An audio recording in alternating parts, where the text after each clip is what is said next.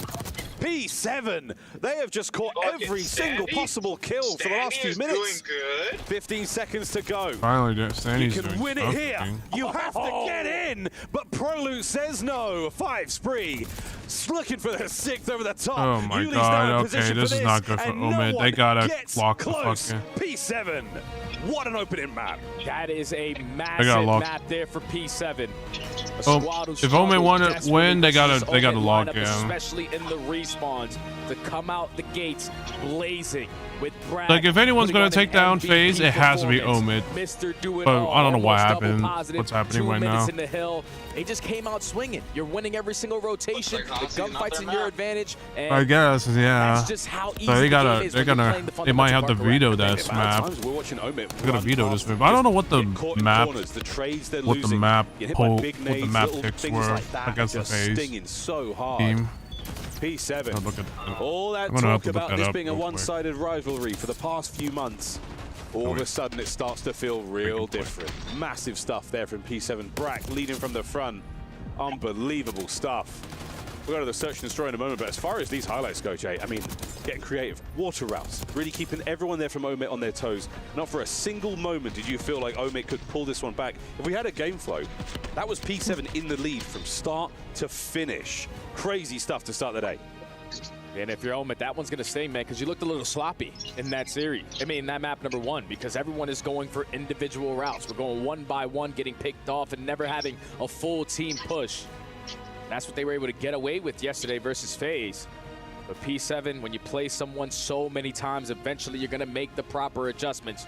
Got Major Maniac, a veteran of the scene, standing right behind them. And you also got Ricky Atura, the other coach who was the coach for Omid squad previously on the season. So he knows the opponents very well, and it showed in map number 1. Yeah, Ricky's been a coach for a long time. Back to the Florida Mutineers days, you name it, man. Ricky's been around. Major Brack, too. With Brack as well. What a roster. That was a lot of fun. Tons and tons of experience on the stage. Major Maniac, it is never chalked. One of the sayings that has carried its way through the Call of Duty world for so long now. It's a calling card. Oh, they didn't even play. It's been a blueprint, I think, at some Oh, it's point. Rewind, Spray Backcard, it across your Proto, weapons. Skyline, Proto. Truly, though. From that Indelible FaZe versus impact on the Omid. scene. And it truly is never chalked. Never give up. And that is exactly what P7 have got going from now. Alright, This so rivalry, last time they that's what's lost, one-sided they anymore. And this is now map going to be 1 scary against for Omid, FaZe, because when I look but at they the did P7 win. roster, They did players win the like P2 Pro, and players like P3, Brack, I or always map expect 2 them to and be map great 3. at search and destroy. This is what is going to be the difference maker for them, because you found an opening hard point versus a squad that you haven't been able to find a hard point versus in a couple months now. So all the momentum is on their side. You heard Brack in his interview earlier with Blaze, just minimal adjustments needed to come on in. And just playing the fundamental aspect of the game correctly led to a very dominant map number 1.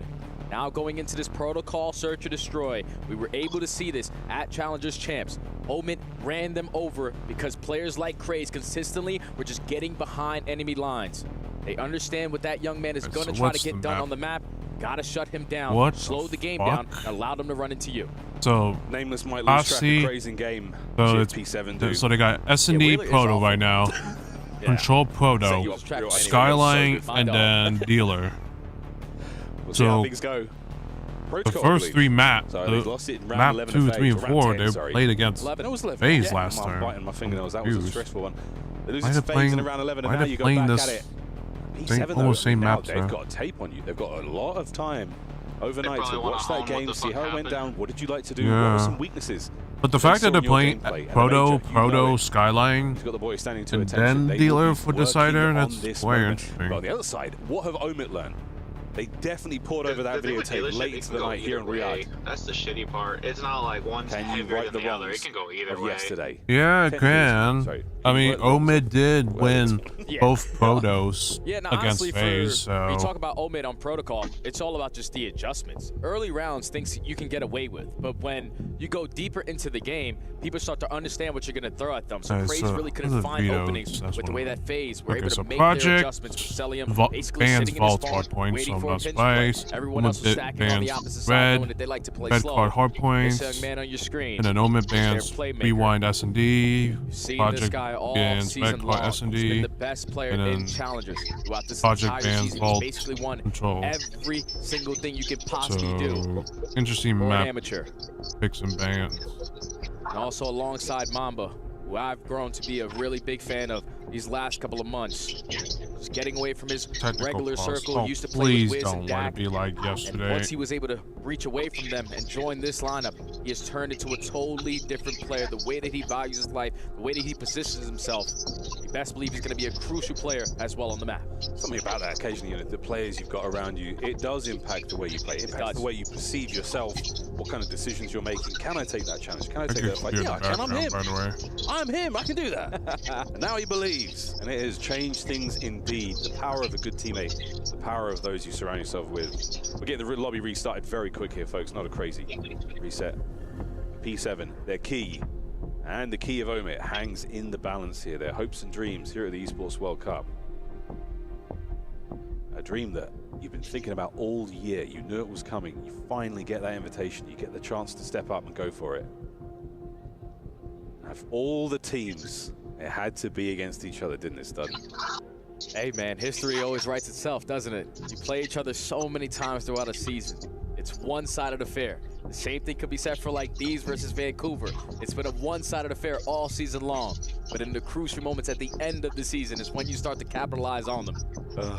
And I said it before the map once started. It was all about the ARs and Prolu and Brack. But the fact that Brack was able to have that performance on that map #1, you could see it instantly in the player camps. He was roaring, getting the boys ready. Ready, and alongside the SMGs, who are going to be the difference makers for me on this map between Yuli and Standy. We know how they like to play. Island players try to weasel their way through, get some deep cuts, and just catch players off guard. That's going to be a fun battle between both SMGs on both sides. We're looking across the highlights, and even in game, it just felt like we were constantly getting assault rifle kills. Yeah, constantly from the boys of P7. It was relentless. If you're unable to get your submachine gun players close to these hard points, you're not going to have impacts whatsoever. I mean, that is the timeless tale of COD. Your AR players have to buy you the space. The submachine gun players can really open up the map then, really take control. And it was impossible for Omi to get anything going. Almost ready, folks. There's the tension starting to get to me. I'm worried about how the Search and Destroy is going to go, because this is an elimination matchup. Will we go deep into this series? Will it be another clean 3? We've seen one of those today. Damn. We'll find out. Prolu, of course, a troubleshooted long and very fun career he's had so far. Played for Optic Texas. Yeah. Back in Vanguard. Came in on a stint.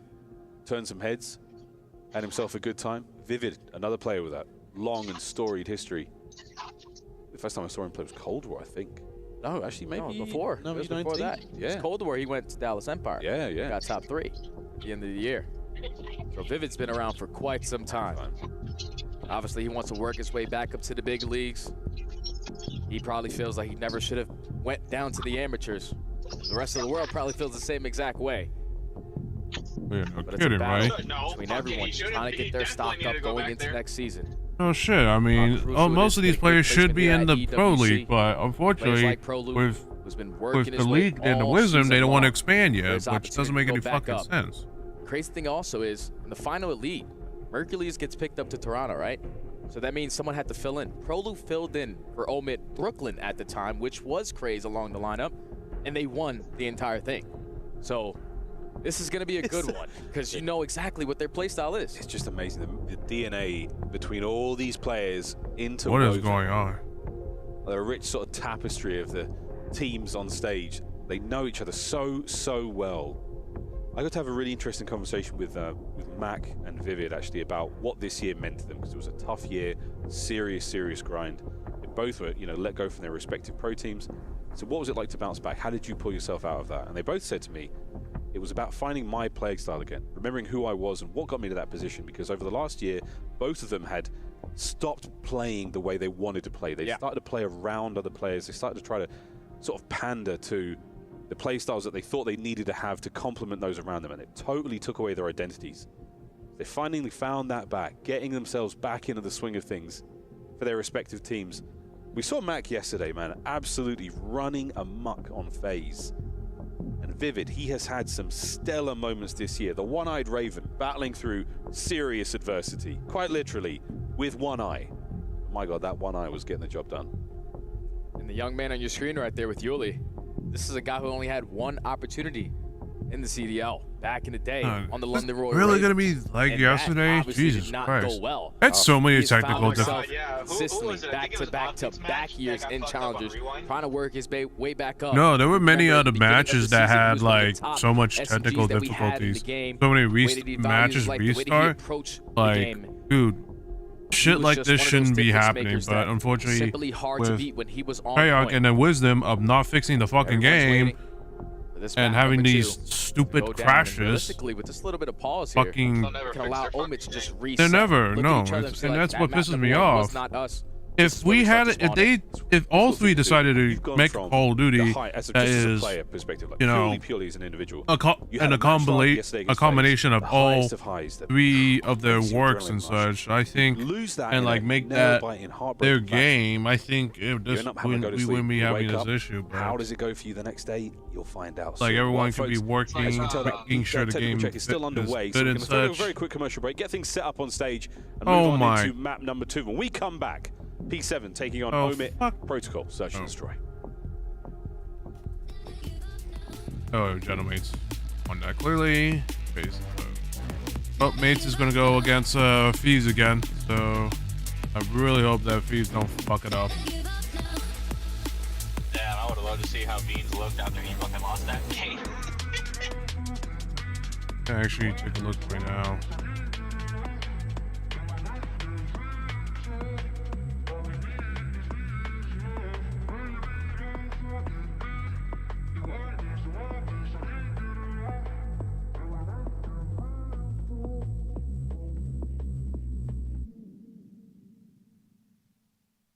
I gotta go further back as soon as the game ends. I was never meant to stay. It was you that put me in. Promised me that we'd be okay. All of your lies I was believing. You were there most of the time, but that was never good enough for me. Same like usual. Same like usual. 5 versus G2, Boston versus Falcons, and Cloud9 versus whoever the fuck wins this, I believe. If Omid wants to win this, they gotta fucking lock the fuck in for the next 3 maps. They can't lose like what happened yesterday. Versus Mates again. Yep. That's going to be an easy match for 100 Thieves. Hopefully. Yeah, they went against Vancouver, and it was so... I don't know. I don't know what happened to Thieves. It seems like they had shit... They had so much talk on, like, oh, you know, we're practicing being better and shit like that. What the fuck happened yesterday? They win against the frauds of the fucking league, and then you lose against Vancouver. Like, what the fuck happened again? What the fuck happened to you guys? What happened to my hometown team? I don't get it.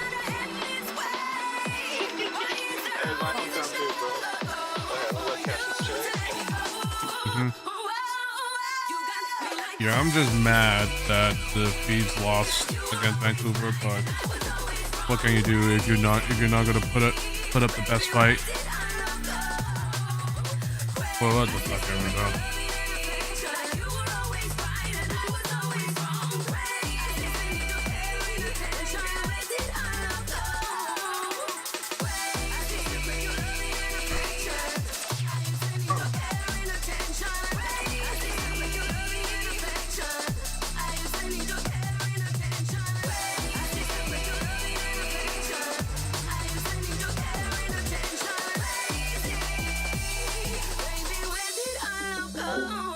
Yeah, chat, so far, seems like it's not gonna be hard.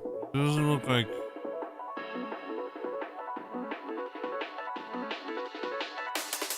So far, chat. doesn't look like it's gonna be a little worrisome for Omid, but I do hope that they can just, you know, get it together and just win the next 2 maps that they won against FaZe yesterday. So we'll see what happens.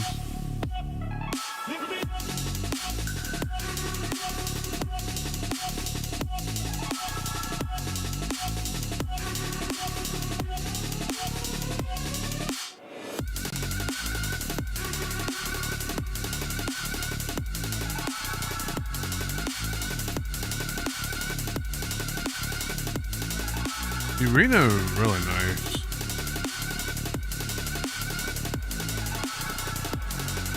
This whole area looks really nice.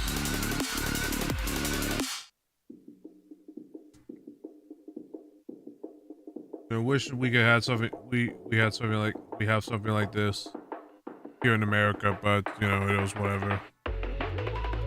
Don't think anyone thinks about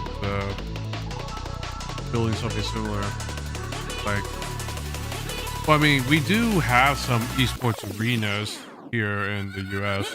Texas has one, and then there's some other ones probably surfing as well. There's also, well, yeah, DreamHack Dallas is one of them. So.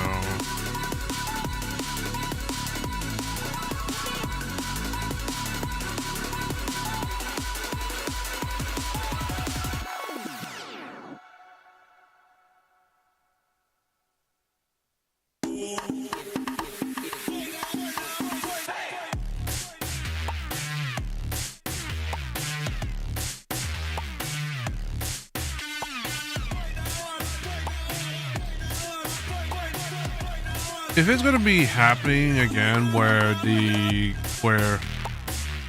Omid just sucks at not respawns, but like they suck at hardpoint specifically, they're in trouble, because like if they don't improve their hardpoint, they're not gonna be able to beat a hardpoint, then they're not gonna be able to beat the whole Marinos, welcome arena. back to So the it's Esports like, World Cup. We're about to get to map number 2. We've got ourselves P7 taking on Omid, and if you've just joined us, a shocking result, Jay, in map number 1. The Hacienda goes 250 to 177 with P7 walking away with a win. Yeah, missed the big brack. Just took over in map number 1. Almost double positive. The objective, hill time kitten as well. He was Mr. Do-It-All. Now going into this search and destroy, a very crucial one here for Omid. You didn't think that you were going to be tested like this with the way that you played yesterday versus FaZe and all the history you have those players across the stage from you. You're basically able to dominate them every time you went up against them. So far today, it's been a different story. And that's the thing. You've done it all year. Just do it one more time. What's another one? Wow, this one, a couple of bumps in the road so far. Round 11 lost to FaZe last night for Omid. Now you find yourself down a map against a team who you have taken to task every single time this year. P7 under a new banner. They are unleashed. See how the search and destroy treats them. Of course, we talked about it a bit before, Jay, but you got a lot of time to go over the gameplay from last night. You saw how FaZe won that match against Omid. Are you going to start bringing in, you know, a couple of similar looks, I would imagine? You know, you want to play the game your way, but exactly, you don't want to go too far into the depths of we're trying exactly to beat them here. So we've still got to play our game. Yeah, you initially start to play your game. You always want to come in with the intention, like whatever we do. Well, they just resumed, so I'm guessing they're just waiting for every player, every spectator, or podcaster and shit like that. We're not able to do yesterday. Oh boy. Versus FaZe, once they were up 5-2. You heard Drazen in the interview say, we weren't just getting gunfights. That's all it was. So we just started to run it down together and win those gunfights, and that was truly the difference maker. Got to be able to read what's going on, adapt on the pacing, and value your life in crucial moments. Fist bumps going out. You, ladies and gentlemen, you guys know exactly what that means. Map 2 is about to start. Here we go, in a protocol. Well, they got to not. First to 6. Well, Omid got to do what they got to do. That got him to beat the FaZe yesterday, so on the map mode. So see what happens. Yeah, it's gonna be protocol S&D And it's going to be protocol S&D, and it's going to be one thing. You get the bang outs protocol control. Then after that, Skyline hardpoint. And then Decider is dealership. Now we come out of the waters and into the fray. And a project picked dealership. I don't know how good Omit's going to be on that. Omit on the attack. Yesterday versus FaZe, they opened up with a very aggressive round, but already on the opposite side, P7 are matching that intensity. I don't get how Caucasers Yuli already in a great position to potentially find the first. Gets himself all over top mid, so there's an opportunity here, but no need. Pro's going to get first blood. Wait for the call. Breach and clear. Oh my word. What P7 the fuck happened there? And I mean, perfect round. The homework, studying on the roster who just played this map yesterday. Worked perfectly in the opening round. You're just able to blind counter them on the mid-map aggression. You already approached towards mid-gun. You had some P1 control with the ARs watching over you. And that was an easy 4 up, 4 down, clean round for P7. It's one of those like gameplay trailer moments. Black Ops 6 coming to stores near you. And they get all those kills so perfect. It was like, okay, boys. Well, swap sides now. P7 on attack. So the defensive round up top was fantastic. 2 nades to the right. Gonna hit grass, maybe a bit of top mid action now. You got showing of force upstairs though from Omit. And now we descend with the bomb. Standy, he's gonna be the carrier. Planting on A, Yuli with the coverage. Already first blood, it is gonna be Cray. So the man disadvantage, you gotta find a way into the bunker. You're looking for the opening kill, but Standy's able to locate Vivid 4v2. And the last round was perfect. This one, I think there is a slight shade on this I think whatever happened, Mamba 1v3. Whatever happened, Omit, they're getting countered every fucking He's still corner. on track. 20 seconds. Gotta make something unbelievable happen now. Well, it ain't gonna happen in 20 seconds. And he brought the fight. He did not have the time. P7 2-0. It's looking really clean right now for P7. They are understanding what's gonna get thrown at them. You go for the default offensive strategy. Someone drop down bottom sip, throw your shoulders. See if they're going to be aggressive through bottom bunker. But with nothing connecting out of the stuns and nades, AR still sitting in top grandma's window. You read the pressure through the middle of the map. You catch Craze for the first blood. Instantly plant the bomb in towards A with the man-up advantage. Just another clean round there from P7. 2-0 early. A very, very articulate nice from Standy there. Indeed it was, mate. ProLuke sitting at 4-0. He'll have himself an RCXD to play with. Coming up on halfway towards his Hellstorm. As we ride the walls, we get down the stairs one way or another. But all this is going to do is, just pass that intel. No one's down there. An opportunity now to go back over towards that B-bomb site. ProLuke going deep. Objective is already going to get down. Got in the read. The play's going to be over towards B. So 4v4 retake with 40 seconds. Mamba finds the first. Brack instantly gets the trade. 3v3 time ticket. Good play by Mamba. With another one. Ooh, nice. So not going to be there. Crazes all over it. And this looks like Omit back on the board. ProLuke now. Can he keep the spree alive? He cannot. Omit. Fantastic resolve. Get the bomb down and get those kills very quickly indeed. Yep. Yeah, realistically, that round could have went way different if ProLuke actually executed his RC play the way that he wanted to. When you call it in from the top steps on that angle, you instantly are going to spawn that RC on the bottom side of the steps. But wasting too much time to just get down the spiral. Gains the information a little bit too late. There's already pressure on the B site. By the time he wraps back, the post-plant setup there for a moment. Too strong to get on the board.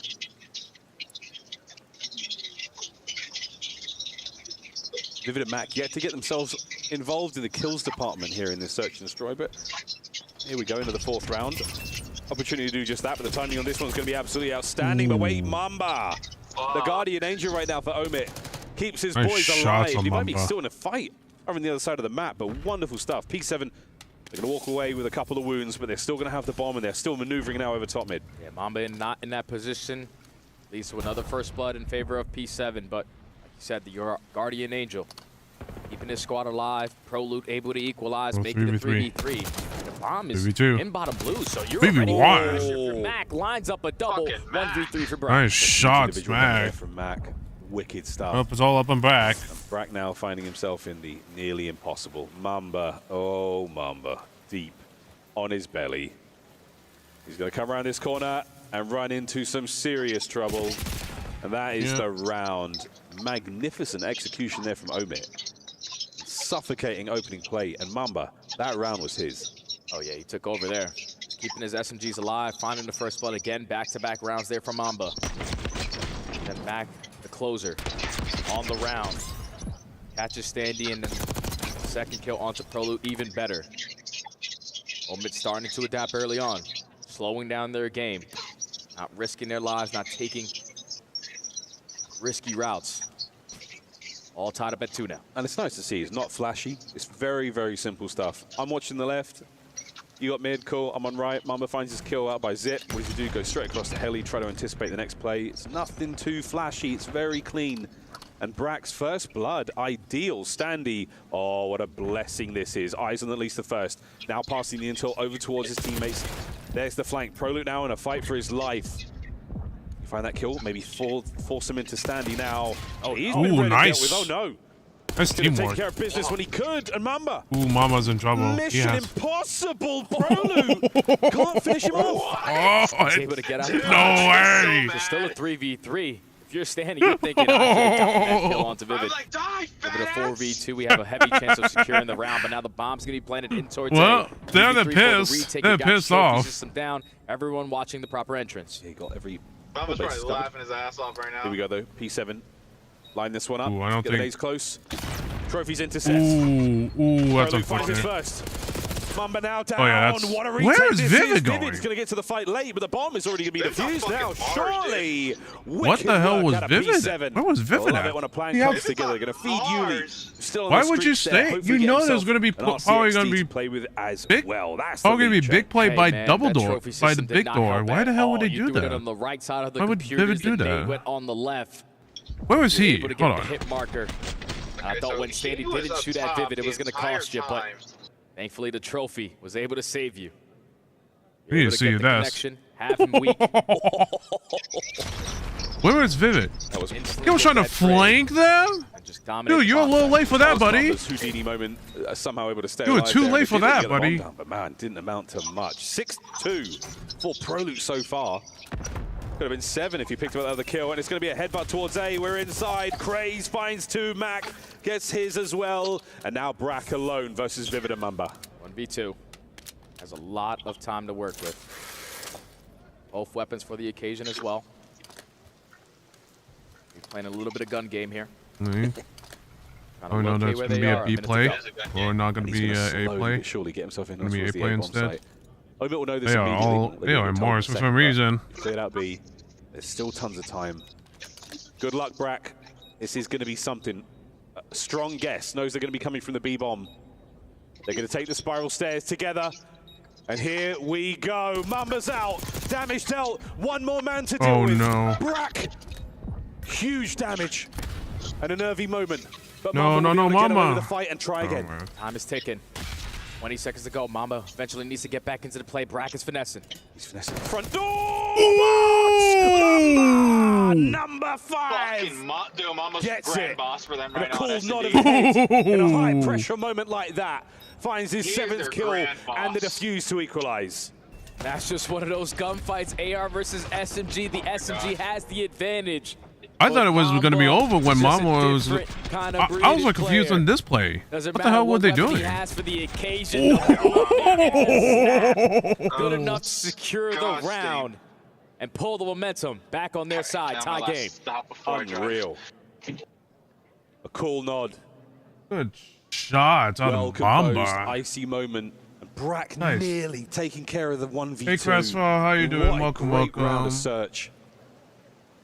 Well, 3-3. We go again. And Maybe I should get back a into slight Warzone. misstep there. Has to run back to the ball. Yeah, I don't know about Warzone because right now there's a cheating issue. Omni movement gets himself a dive over towards the site.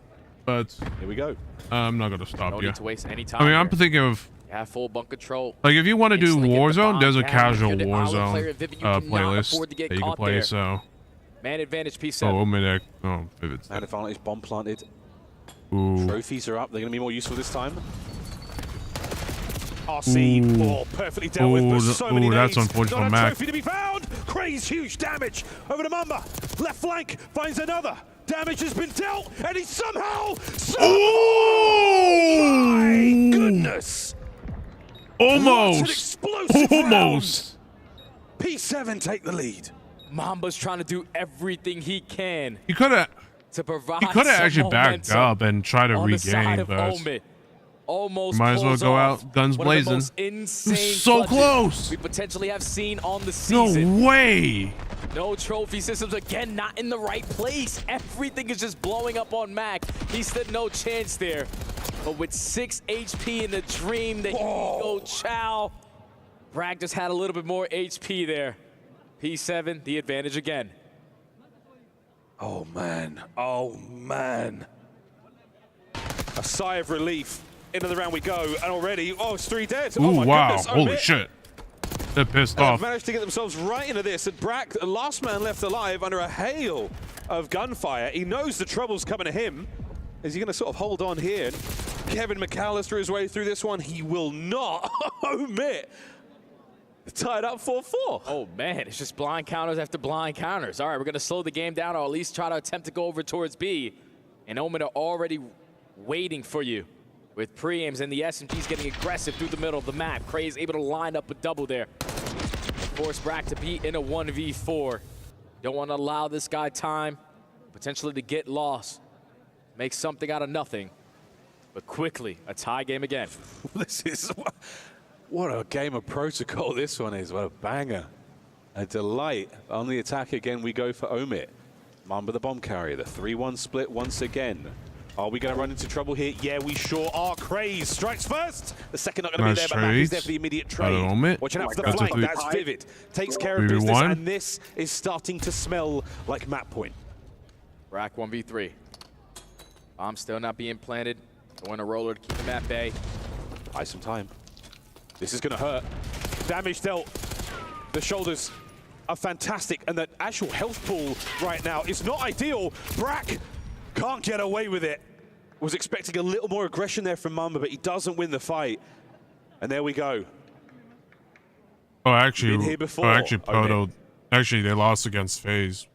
That was a decided There's map. something in the air here in Riyadh. This map is a tense one.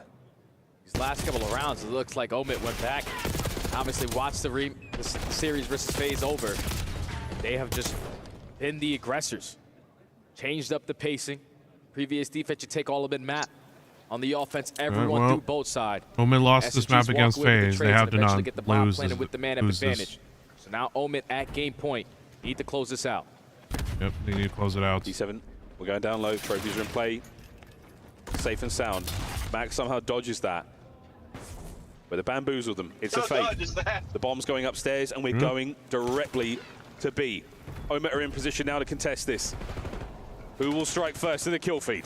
Viv is going to get isolated. Viv is going to get isolated, but Craze instantly finds one. So it's still a 3v3. Omit are aware now that the play is going to be developing over towards B, but look at how much space Craze was able to clear on out. So now for the 2 players remaining on his team, you just sit inside blue.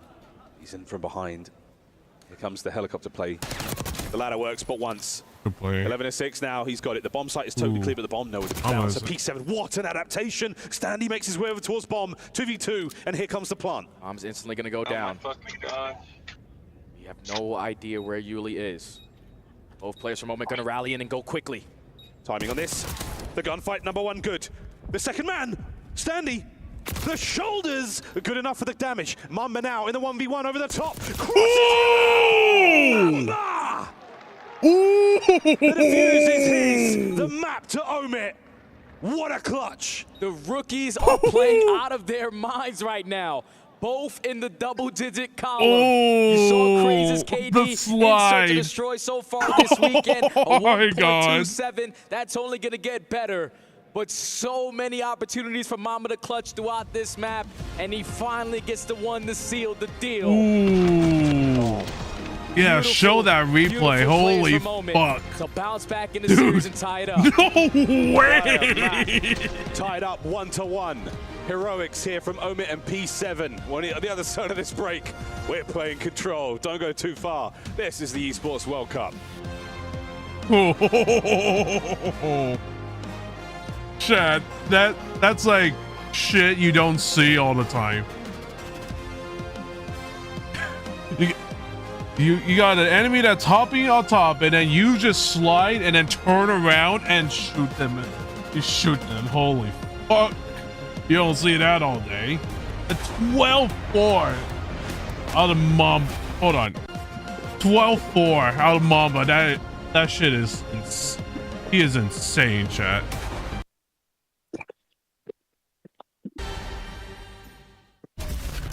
What I meant? Did Omit win? Oh yeah, Omit. I mean, look out. Double dip. V1 over the top. Let me show you how. No idea where you. Let me show you how they won. Both players from Omit gonna rally in and go quickly. Timing on this. The gunfight, number one, good. Standy. The second man, Standy. Look at this. The shoulders. It's just good enough for the damage. God. Mamba now in the 1v1 over the top. Crosses him up. Mamba! The defuse is his. The map to Omit. What a clutch. Dude, he got 12 and 4. He is him. Both in the double-digit column. Oh my fucking You saw God. Craze's KD in Search and Destroy so far this weekend. All right, well, while they take the break, while they get halftime, let's watch This is Stream his Beat. third time back down in Challengers, trying to get back Let's into watch the the league once Bravo again, stream. especially for the BO7 season. And this It's P4 5 years versus rotation G2. has been glorious for the 5-year setup. Exceed here, just holding this top bridge, bouncing really between locking down top and bottom kitchen side. Capsule is just going to be tucked in this close corner. Slide out from Nero, will be found. Traded out though by Fire. Hixie with another over the top. Exceed's going to drop in through back bed to provide reinforcements from the front line. Great work from him. Fire's actually going to be found by Geo, who manages to get away. And Exceed is on an 8 and working towards a Hellstorm, will fall just short. But if there's one thing for 5 Fears to build off from yesterday, he was their one bright light. He was, and Exceed, he's got a point to prove after certain stories this year.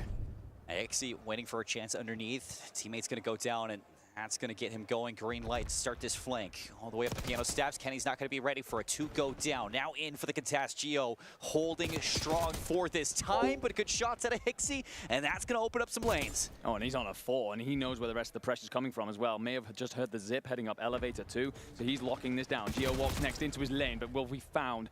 Beautiful headshot to clean that up, and a second then from Geo, just back forth, feeds all over the place, multi-kills absolutely on top. But as we are in our second rotation here, halfway through this first hill, it's still a very close game. Very, very close, but 4 go down for 5 Fears. Spawns are going to be all the way on the other side for G2 Esports, and 16 seconds to work through Old and see if they can put some pressure onto these players inside this P2 setup that they're looking to get going. So Estriel across this one. Fire and Capsule working on both sides of it. 3 down again, and I am hearing Exceed on stage. He is screaming. Getting loud out there. Setting yourself up. The back half of this skyline requires you to be at your most fluid. And Kenny will find 2 in through kitchen. It's been a slow start for the man. 13 and 17, a lot of eyes on him right now. 3 HP in a dream, but slides out and will stay alive for now, so he could get into the back line. The boys have done the work elsewhere, so you will break.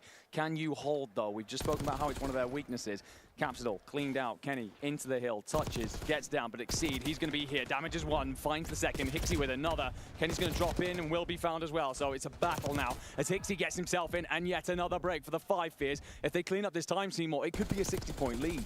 It is fluid right now from 5 Fears. They're filling every man, single Capsule. role that they Holy really fuck, need to. But he's really got to do 17 something. seconds on Old.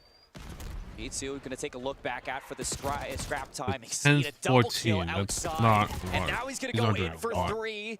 It's pressure for the rotation. Everybody off the spawn going to be a P3 first for 5 Fears. They have the setup.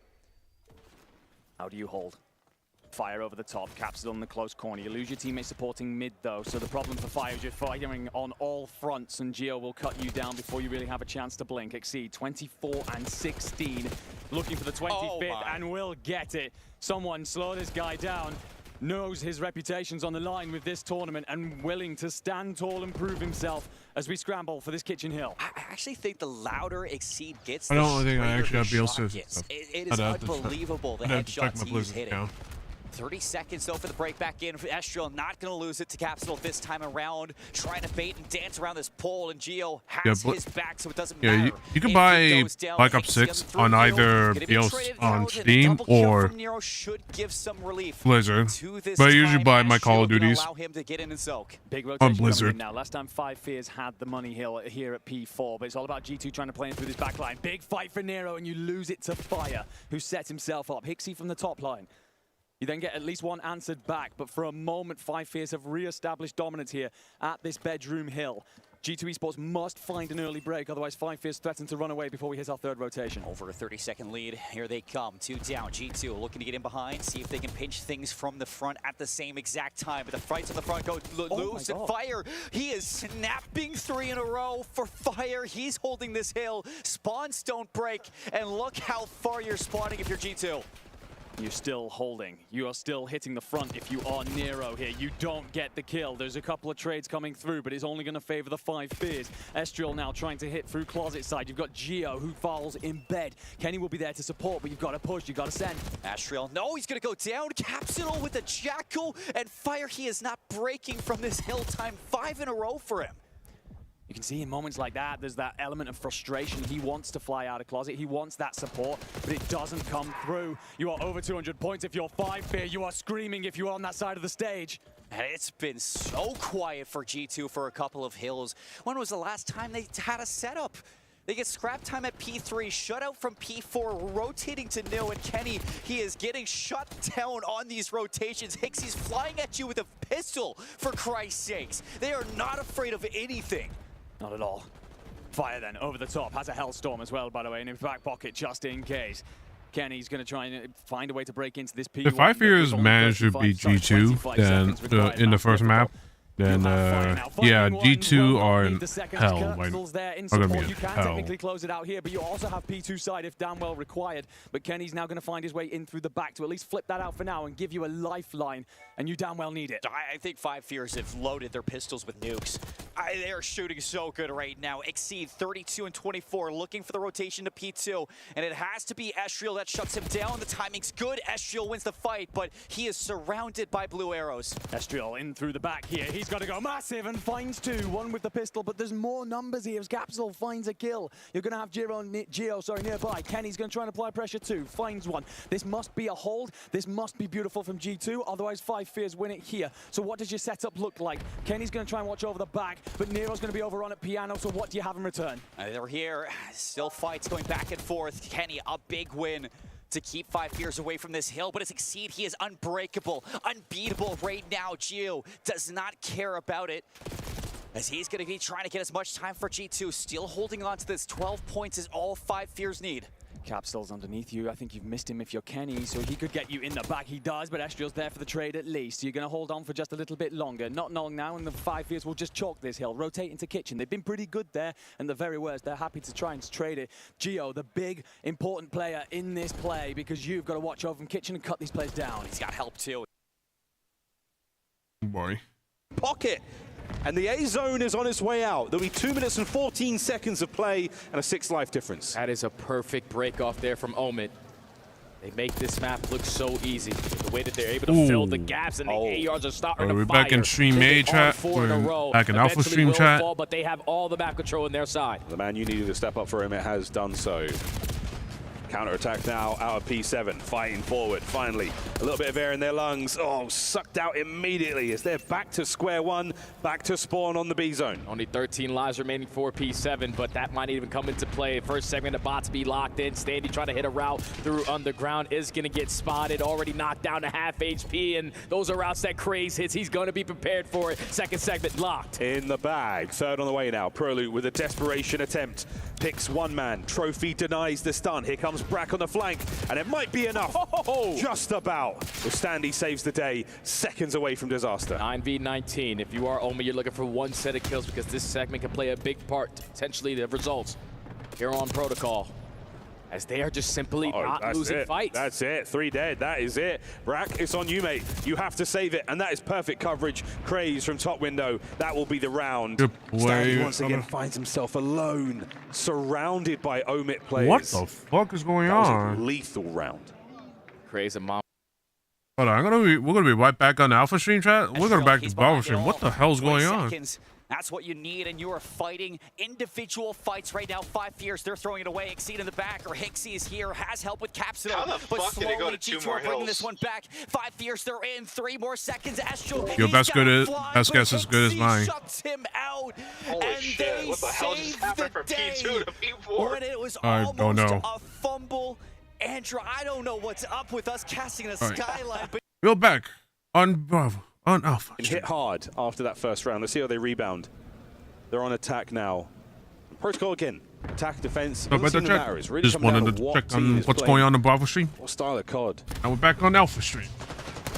Opening hits Wait, right it was now not from even P7, close. looking clean. Viv is Not going to make the even top close side of the map a for P7. little more dangerous now as Yuli gets onto the B zone.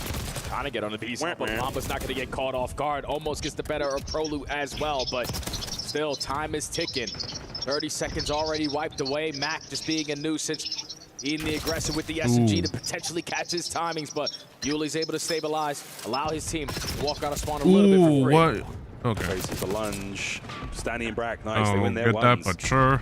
Get yourself a little bit of space out there now. Again, the life count a lot closer. Mamba's hit and run tactics are going to stay alive for now, but the A zone starting to feel the pressure. 2-man stack, first segment gone. First segment already locked in. You're just waiting for this pinch to develop. Cray's going to take the long route all the way through both sides. And even deeper now going through shut Heli. down by Second Brack. segment is going to be locked, but now he's the only one in a position to try to contest this. A is going to be done and dusted. You got to just play your life and potentially find a couple, but he's going to fall as well. He's trying to make something happen there. Trying to pull something from nothing, and it's not going to work out. And right now, P7, ooh, flying across top mid. Vivid finding himself a nice 2. Oh, and he's, wow, what a 3. Not going to get the 4th man, but the trades are good enough for now. Mamba brought down by Brack once again as P7, they've got the wind on their back and they are flying. You can already see Omid, they've influenced the spawns a certain way, so you're forcing them to work their way through both sides. You're already 5 players trying to work the OEs. That's a 2-for-1 trade. Yuli trying to stay alive through mid. Gun is going to get spotted by 2 players. But he's still potentially going to walk away with this gunfight onto Mamba. The pistol going to go for at least 2. What a play there from Yuli. Airborne Yuli catches another one. Standing on the capture. Once again, finding himself alone. A slight moment of disconnect here on the map. He's trying to get it all done himself. Waiting for the boys was not an option. They're still stuck. Omid cannot make any more mistakes. They gotta close it. They gotta hold it off. Moment to strike. Already sitting in towards they gotta put a brick Time wall is up. Continuously still ticking on down. He's able to get the trade onto Yuli. He will fall after that. With 45 seconds Nice to shots go, you by gotta get Vivid. past these ARs. 3 dead, 3 dead. Last man up, Brack. And he's zipping around. Now on defense, they've pushed all the way up. This is the first time we've seen them on this side of the map. They play this right. They might actually be able to box in P7. He and Vivid are going to cause some serious issues. They just pass each other. What the fuck is going on? So many angles. For some reason, Mac just walks right by Sandy. I don't know if he usually wears glasses or not, but that's 2 times now. But he's not able to stop a player making an impactful play, and Mamba almost gets the better of Brack, but with 23 seconds to go, 9v12, P7 with 2 dead, make it 3, have an opportunity here. Oh, Vivid! Ooh, almost. It was not pretty, but he's bought enough time to get Mamba involved now as well. Here come Craze and Mac. Reinforcements arriving. Standing once again alone. Can he get the kills? Throws a roller. It's going to slow Mac down. Wait, hot potato right back at you. Standing with the kills, holding it together. The capture is good. The B zone is still in danger. And this might be over. P7 do exactly what they need to, find every single kill in sync. And it wasn't as clean as the opening round there for Omid. They were looking for the right time to Maybe strike. Vivid didn't choke that. Clean 2, They would have been leads to okay. 3 dead. Everyone stacked the point. Beautiful plays right there out of P7. We are rocking and rolling here on Protocol. Both attacking rounds. Clean captures either side. The life count of that one a bit more, a bit more dicey. But Mac is having a wonderful map so far in the kills department. Everyone there on P7, it's a much more well-rounded attempt. And the only thing we're really missing here is, again, I've got 3 separate occasions where Standy, he's out there alone, and he's really able to get any teamwork. This was the moment, finally, Standy reconnects with the boys. They work together so well here. Prolo over the top, Standy with a final kill. Oh, that's Hi, wrong. Brad. What's up, Brad? What's up, T? That's the wrong replay. 1-1 though. Brilliant stuff. Omid back on the attack. Had a beautiful break off. That led to really early success. And that's Come on, usually Omid, all you gotta control comes do down to. better. Mamba already finds the OE kill onto Standy. You have a player picking up the pinch kill as well. Mamba's just doing it all while this first segment potentially going to get locked. Ooh, a bit of love towards the B zone as well there. Craze causing problems on this side of the map. Now going to double back, commit more resources towards A. Ooh, nice What a shot. win onto Nice shot. Yuli. That's unreal. Gets away with his life now as well. And this Nice play plays, Craze. is a stinger. Brack's position right now, that's gone. Another 3 dead. P7 can't get anything going right now on defense. They've only found 1 kill on the round. A's about to be gone. You're already showing presence at B. Craze knows that he's playing for his timing. for these guys to commit for the rebake at this point. With his teammate falling, a little bit of repositioning, never hurt nobody, finds the kill onto Brack. A's already done and dusted, and you're still up by 8 lives. I'll tell you what did hurt somebody, though. The Jackal of Craze, 4 spree right now, halfway through B, pushing spawn. Oh, no, I was going to say great awareness from Brack. Perfect timing. Oh, no, from Brack. Mamba's got that is over as well, and we could be looking at streaks, folks. Mac gets involved to guarantee the capture as well. Omit take the lead. Dude, these guys are playing the best offensive from rounds Black. I've ever seen. You're winning every break off. They can't find trades. Your ARs are locking down the long distance lanes, and even when they're only watching one lane, they realize like, okay, nobody's gonna be here. Let me just pick up the pinch real quick. And the timing is working to perfection. The teamwork on display here for Omid. Omid played way better in this attack. Now just a couple adjustments on the defensive side. You could have been able to close this out. Oh, no. Man, that's just a perfect jump headshot. At that range with the Jackal's going to get you every time. Now, don't count your chickens before they've hatched. It's another attacking round, and now it's P7. Their opportunity to bounce back off the volley. Can they get something going here? Top mid love being shown as we're going to fly forward. Opening blood once again going to Vivid. Praise now keeping the spree going on a 6. Looking for the next. The nades are good and he will be brought down. So no more sprees. They're done. Over to Mamba on his 6. Trying to earn himself an early cruise missile. Finds kill number 7 and that's 3 dead. Mamba going to be the aggressor on the right side of the map. So that's going to force all of P7 to spawn over towards Heli. Just looking for his timing. Every kill is a crucial one, but he gets picked up, and that's 2 dead for P7. You can hop on the objective. Once again on the objective. Ooh, almost. Yuli, wonderful shots. At close range, getting the second trade as well. Oh, my. Denies the A zone play, and once again, P7 back to spawn. These pushes keep on getting shut down. These trades are a lot better on the side of Omid. You started off with your Vivid. Praise gets the second. It's still a 2v2, but there's only 35 seconds to go. Oh, Mamba, what a corner that was. Perfectly played, lying in wait. He springs into action. Mac now taking care of the spawners. No one gets out without a couple of shots or 2. Final 30 seconds of the map, potentially. Can P7 get out of spawn?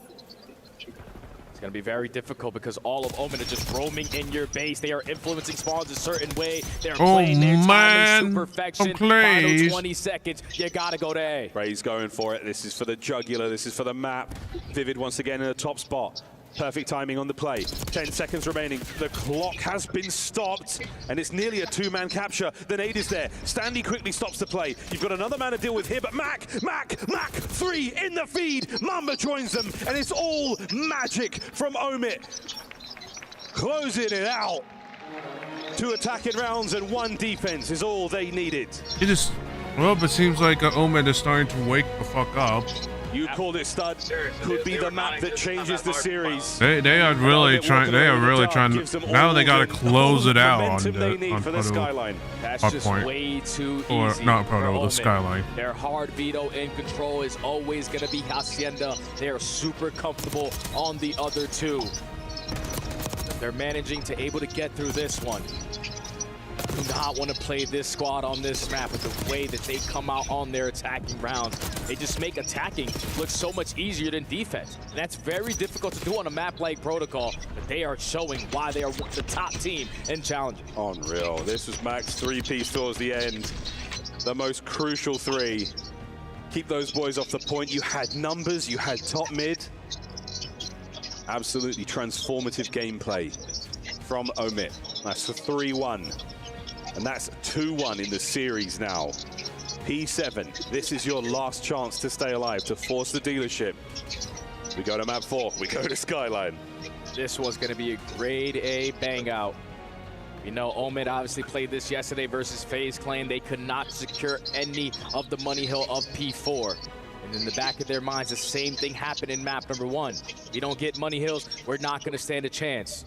We got to keep the fundamentals in play, all the momentum on your side. Everyone is now firing on all cylinders. The veterans showed out there on the control, and you're feeling the pressure now if you're P7. This is it. You're staring down the barrel of defeat. It's time to dig deep. Forget what has just happened. Just lock in one more time. Get to that search and destroy. Give yourself a fighting chance here in the series. You obviously don't want to find yourself down whatsoever, but this is now the road you have to take. Standy and Brack, veterans in their own right. Major Maniac over their shoulder now, imparting, without a doubt, the most unbelievably positive and forward-thinking attitude you can get. What a great mind for the game. What a brilliantly composed player. It is never chalked. Word to the Major. There is kind of interesting that Major Maniac went behind to a me in a coaching moment role like now. this. The Major Maniac. I cannot control the laughter because it's so true. The guy was down 0-4 in the grand finals. Won 5 maps in a row and developed the "it's never chalk" quote. That is what true definition is. A back's against the wall. You need to perform at the highest level. And if he's going to be able to install that into his players in front of him, they are always going to have belief that they can force at least a game 5. You have to believe. You have to believe. You know what's really tough? I know there's a lot of Toronto Ultra fans in the crowd, and I know they could not believe that happened. That really happened. Yeah, guys, that actually happened. Skyline it was HP. One of the most unbelievable things we've ever seen. Home better learn from what happened yesterday Magic left in against the tango. FaZe, so both our see teams what as we happens. descend on Skyline. The last time in this series, are we going to a game 5, or does it all end here? Let's find out, Stud. You need someone from P7 to just have a pop-off moment. The player I'm looking at is going to be Yuli. He loves run that SMG roll, pick up AR at times, but be the difference maker with the objective and the slaying. He needs to pop off here. Stanley pops himself into the hill, going to get himself to the opening time as the fights are going all over the place. But at this point in time, P7, they're coming out on top. That is an ideal start for them. Again, when it comes to Skyline, you want to maintain control of this little jacuzzi as long as you possibly can, but you still want to be thinking about that left-hand side of the minimap. Good old second point, and wicked stuff again out of P7. Big 2 coming out of So Yuli. weird. Omid just, I don't know. It's like their hard points just they suck here at at P1. hard point. Mamba and Craze trying to fight their way back on in. Have Mamba on the objective currently, but already the damage has been dealt. E7 just want to play keep away and maintain this side of the map. It's really nice stuff though. Again, P7, you're still holding. Hardpoint now on the mini-map, watching out for the push now through Kitchen. And that is exactly where Omit are coming from, flying forward. Standy, a lot of work to do here.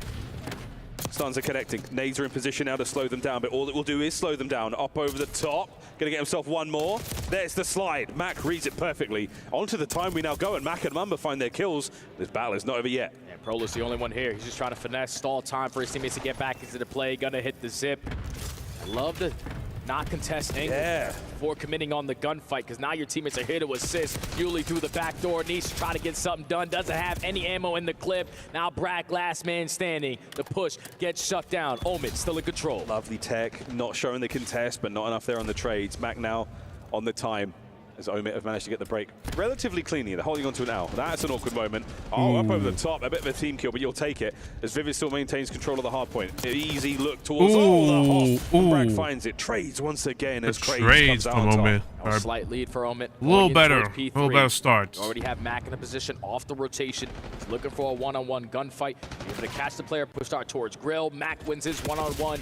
Omid have an opportunity to chain these together. Stays alive as well.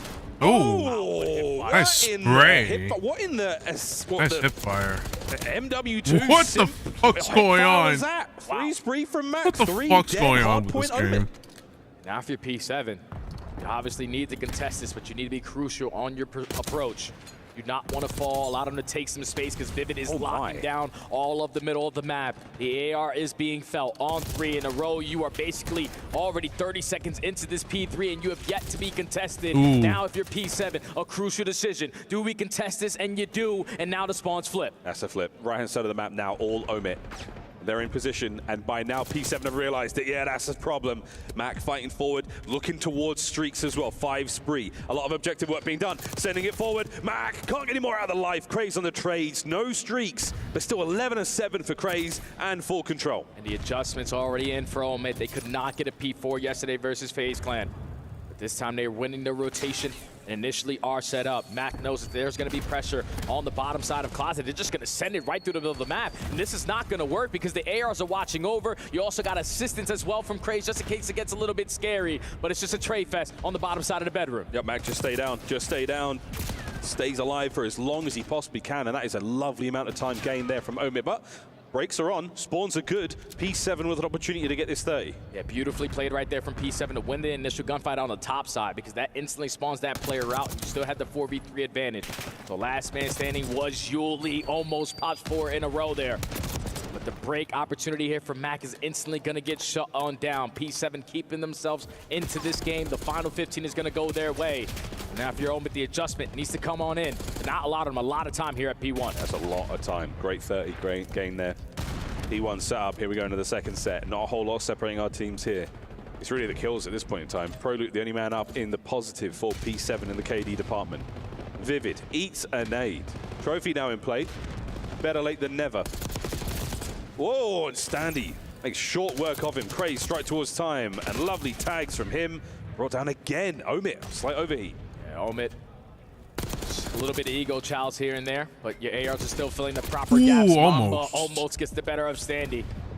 Still in control of the hard point forward now. Not a single player from P7 is on the opposite side of the map. They are trying to get the break. They're using their attacks, everything they possibly can to shut down this young man who's playing in a row. Give me the ace, Vivid. You are a bad teammate. That's all 4 dead. Omid still in control. That was the highlight play right there, Craze. I mean, we're holding down the left-hand side of the minimap. We've got the P2 spawns. We're all good there. We've got a huge chunk of P1 time. But what have we done? No one has watched White Steps. And now, here come P7. They're on the inside. Vivid has got a little bit of work to do now. Up close and personal with his aims. Standy gets on the inside, bringing his Jackal to the forefront. P2 open for business, and Omid have let him in. And Vivid now just in a crucial position, just value his life. Look for an opening kill, create an opening for your squad over towards the kitchen side. That's now 5 in a row. Instantly going to get traded from Prolute. So P7, even though it feels like they're getting dominated, they are still keeping this game very scrappy. Only down 20. Oh, 20 plays now through the back, through the front. Breaks good. Omid are in. 35 to go on this one. Can they hold on to the entirety of it? Love the way that Omid play these hard points. As soon as they get that control, they push forward. They buy that space. You're not getting to that hard point without a fight. Nobody in it for the time being, but Mac still winning those fights. Standing on the zip. Good break. Oh. Standy's making a big time play.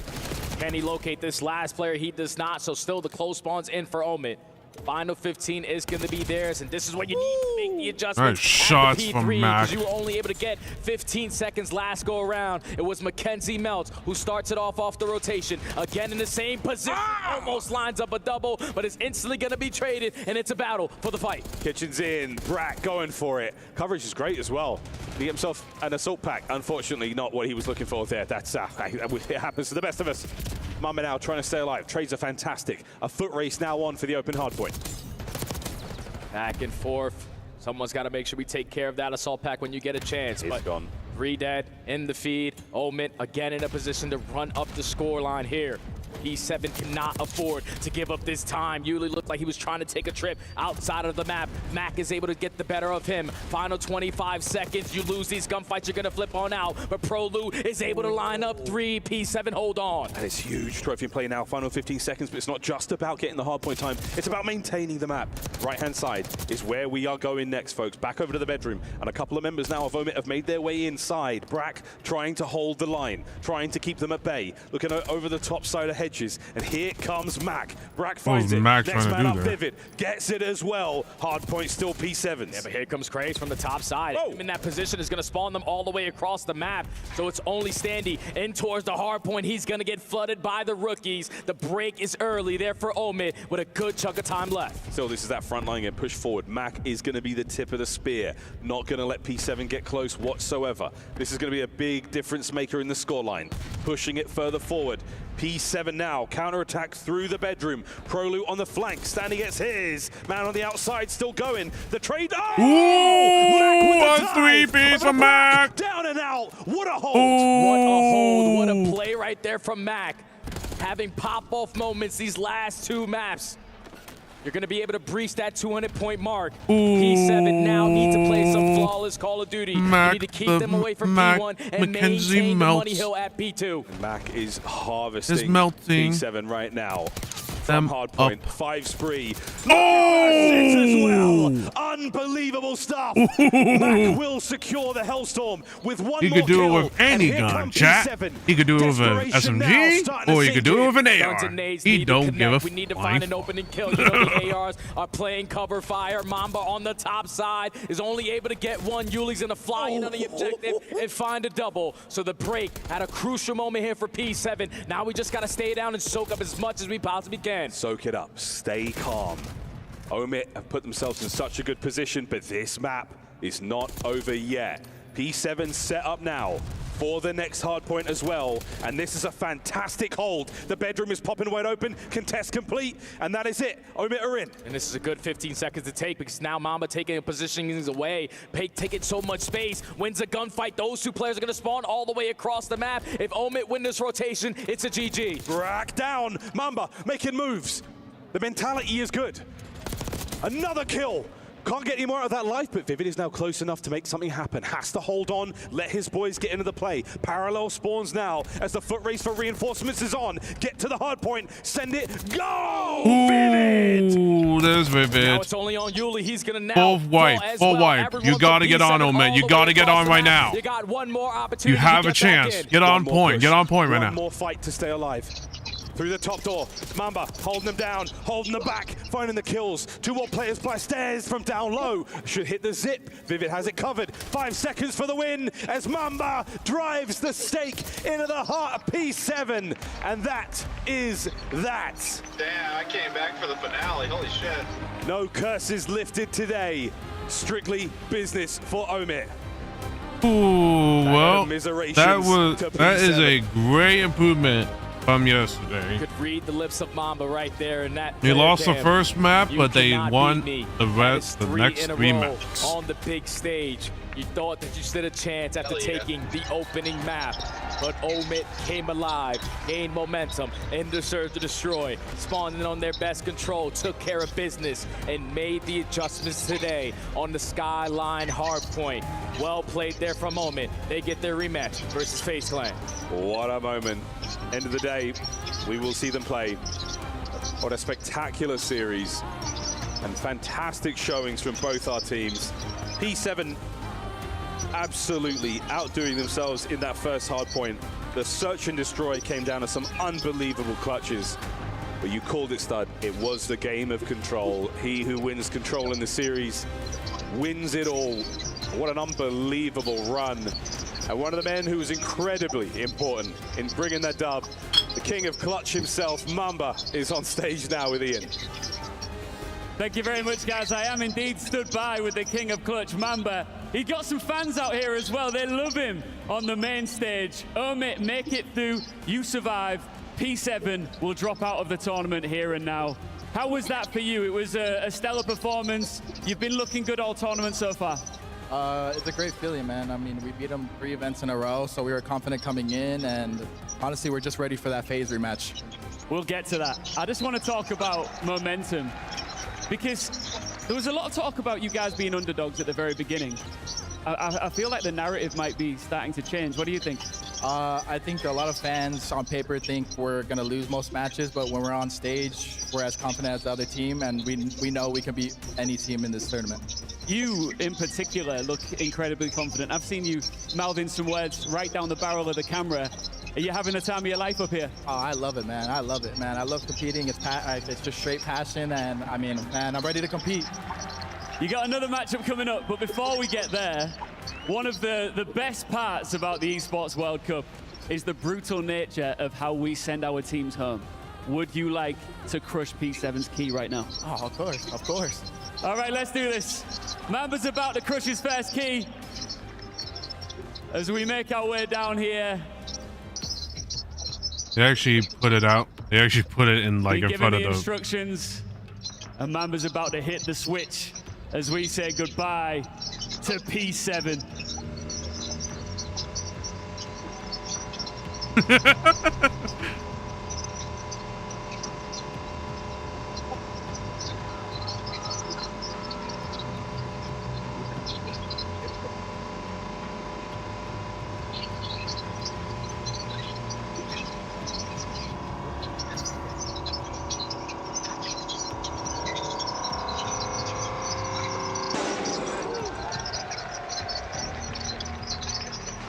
just briefly, that might have been the loudest bang I've heard so far. Are you going to crush FaZe Clan's key as well? Yes, sir. We're ready for that revenge. We're going to get our get back. You pushed them to the absolute limit yesterday. Are you confident that this time around you can push them all the way, and why? Oh, for sure. We realized yesterday that we lost to ourselves, and we know we're the better team, so we're ready to show that. All right, good luck. Best of luck, man. I really hope they win. They win against FaZe. With the next interview with P7. But with a map or. Thank you so much, Ian. And yeah, I'm here with ProLoot, and we just heard the key get crushed. Probably one of the loudest keys to get crushed, but it makes sense because you guys had big dreams coming into this tournament. You guys wanted to do a lot, and it sucks you didn't get there. But just, I know you're feeling defeated. You are defeated, but you know what could have went better in that last match for you guys, man? I feel like we just choked S&D really bad. The other two maps we outplayed, but yeah, the S&D like is really gonna sting. Yes, it is. And you know, any positives you could take away from just this whole experience of kind of being EWC with your team at the tournament? You know, what was probably one of your more favorite moments here, man? Just playing on main stage, and I mean, I haven't played it on main stage just last year. I mean, I did at champs, but just playing on main stage, playing against the pros again, that's like what I strive to do, and hopefully I just get an opportunity to play again. There you go, and everybody saw your performance out there, and even just getting those reps in makes you a better player all day and just takes you to the top. Now, for all the fans out there at home that wanted you guys to make it a little bit further, you know, anything you want to say to them for their support out there that they've been giving you guys? Yeah, just thank you for the support all year. Like everyone that's helped us out, yeah. There you go. That's going to do it for me and ProLoot. Chris, take us away. Thank you, Guy Blaze, and congratulations to Omit as we take a look at some of the highlights from this one. Mac was a monster for me, as you saw Mackenzie taking over the control, also popping off in that game 4. He's just too insane. I love the strong start He's from Mac. so insane. Holy shit. Like Craze. No one can stop. Craze and like I think if Craze and Mamba start popping off against FaZe, there's no way. There's no way of stopping them. Over Mamba and Craze and Search and Destroy. I just can't. Craze had 4 first bloods, 11 and 7, making it so much easier for us to see. It's the matter of can they, you know, obviously FaZe are going to be. I mean, obviously they lost against Miami. I'm just wondering if they could break down like P7 wins the hard point. They also go up early in the search. How Where did things start to sort themselves out? I'm wondering because like obviously I just feel like if FaZe know if FaZe like read what Omit's going to be doing, that worries me. But I feel like if Omit outplays FaZe, they're going to have a great chance of, you know, completely crushing their dream. Then we get to the control. As soon as Mac activated, you knew they were going to steamroll the next 2 maps. Yeah, like did Mac just pick up a 3-piece? He would have got 4 if his teammate didn't steal it. The man was on fire, and we love to see him at his peak. Remember, the only reason Mac left the league was to take care of a sick family member. Yeah. He's back. He is ready to play and earn some money. This was a $20,000 win, Ali. They are now guaranteed 40 grand, even if they go out 9-12. It's hard to take care of someone that has cancer. Which is a lot of money for these guys who played in blood, sweat, and tears out the entire Even it's like the year, in your own stop. family. Not only that, these people are making it jobs. They're putting in the time, the hours, day in and day out. And a lot of these players. But it looks like I think Mac came back even stronger than before. Who is at the top of your shot. His game 1 quite impressive. It's like he never left the league. Like what was that? Yeah, and he had some big rounds in Search. He was last alive nearly every single round, and he had a lot of huge opportunities. So shout out to them, putting on a performance. Oh my God, I can't. They just have insane chemistry and teamwork. Guys. Like you see the reactions, just so I don't know if they would have been able to do that against FaZe, but like numbers, like everybody. Hey, it worked. It worked against Brooklyn. So you heard Mamba in the interview. He said, "We know we're the better team." Yeah. And you can see it. Yeah, and I think what I do love about this as well is Vivid being the closer in that map number 4. I mean, he went and dropped 28 and 19 for them to finish out this series, which spells good because now they'll be warmed up for that. I'm just hoping that Omit's like do at least. I don't know what they can do because it's basically their 4th and final match. Thank you. How we feeling, Mac? This was a big win to start the day, but you have a 2-match day in front of you. I'm feeling good. I'm just amped up. The crowd's really cool. Event's dope. and I'm happy we got a dub. Yeah, talk to me, Mac. Listen, dude, yesterday you guys played FaZe. We know they're a tough team. And you say, oh, man, but it was so close. And I feel like you guys should have left that match feeling good about yourselves. Talk to me about the mental, what you guys talked about after that game. Well, yeah, FaZe is obviously a top team. I have the utmost confidence in our team. Yeah. Like, yeah, we lost to map 5 Grueler. We should have closed it out, lost to ourselves. But we still had a good showing. So that's really all we took away from it. So to me, in the game 5, it seemed like they made some adjustments and you guys just didn't react to it. Did you guys watch the VOD? What did you see in that game while they were able to come back? We actually didn't watch it back. I'm sure we all did as individuals, but not as a group. Just because, I mean, we know some of the major mistakes we made. Fair. And it's really just more about like keeping our confidence and making sure we don't let it like weigh down on us. Awesome. And of course, it isn't your first time having to go up against Atlanta FaZe. You know, being in the league previously, having to step away. What has it been like joining this team with Mamba and Craze, who have, you know, the most talk about them of maybe looking for a spot, and also teaming with Vivid, and what it's been like having to go through the Challengers Gauntlet for the past couple of months? It's really cool. I like Paul and I'll be right back. I'm gonna make RJ some. are really cool people. Well, Great players as well, as you guys all know. Were you shocked? Oh yeah, I definitely was impressed a lot by them. Yeah. And I mean, it's cool. They're both really hungry. Reese is probably just as hungry just because he keeps I'll be right back, chat. getting screwed over, but I don't know. We're just ready to play. I got another follow-up. You know, I heard you and Reese said, like, you're always playing for your other teammates. Something that you guys, you know, have approached kind of being selfless. And on this team, I see that a little bit, but I also see, like, when you are feeling yourself, you're going to go out there and you're going to try to make plays happen. So how did you change your play style when you went back down Challengers? Because, man, it's working.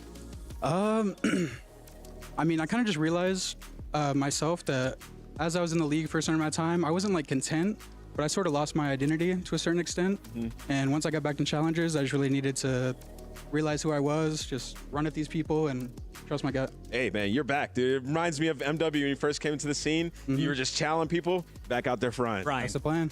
I know. I remember back when you first joined the league, it was kind of like Mac is so good. It's his own confidence sometimes that can get to him. Do you feel like when you went back down to Challengers, did that help you gain that confidence back? And what did you do individually as a player to grow? I don't know if it was like a matter of me like losing my confidence, but I definitely, when I got down there, I realized like, okay, I'm not playing the right way. I'm not like taking the ball when I need to take the ball and shoot. And so once I kind of realized that, everything just started clicking, to be honest. Take control, man. Take it into your own hands. I wanted to ask you, Mac, you've had a great showing on the stage, but what is it like when you're not on the stage, when you're waiting to play that next match? Are you guys all going and having some local food here, or are you guys just riding the waters and staying glued to screens? We're just riding the waters, to be honest, watching the matches, getting some snacks and drinks and stuff like that in the player lounge, and just staying locked in. Mac, love having you locked in, and we got to keep the show moving with our bracket update, because everyone knows at home, if they're watching yesterday, the best match from all of day one was Omit versus FaZe Clan, and we are in store for that treat to close out the night here on the main stage. Why was that such a tight fight in that opening round? I mean, they're a good team all around, and I mean, it's hard to gauge. We do scrim pro teams from time to time, but I mean, it really just came down to like simple mistakes. Like, they're a top team, so they're going to take advantage of those like little hiccups that we make as opposed to other teams, and that's kind of our problem. Yeah, it looked like, especially on the skyline, like today it was a conscious effort. You guys focused on Money Hills. The P2, phenomenal, my man. We got over to the P4. That's where you guys struggled versus FaZe. Without divulging too much, you're willing to go to a lot of different maps versus FaZe, or trying to get the same ones in? No comment. No comment. Great answer. I was going to say, with the $1.8 million prize pool, do not answer that question, young son. FaZe taking on Omit. That man right there, Vivid, playing alongside Mac. Gentlemen who have been in the league, down to Challengers, now trying to score some serious cash in Riyadh. We have to take a look at what's going on over on the Bravo stream. Mac, we're starting to whittle down the field. Keys are getting crushed. You guys just crushed one. Who do you think is going to have their key crushed between G2 Esports and 5 Fears? It looks like 5 Fears stole the hard point game one. They're trailing by a round in search. They clapped them, by the way, while you guys were playing. What map was it? Clapped them on the map number 1. I looked up. I don't even remember. I was so locked in on your game, but I saw the top score line. It was like 250 to 180. Damn.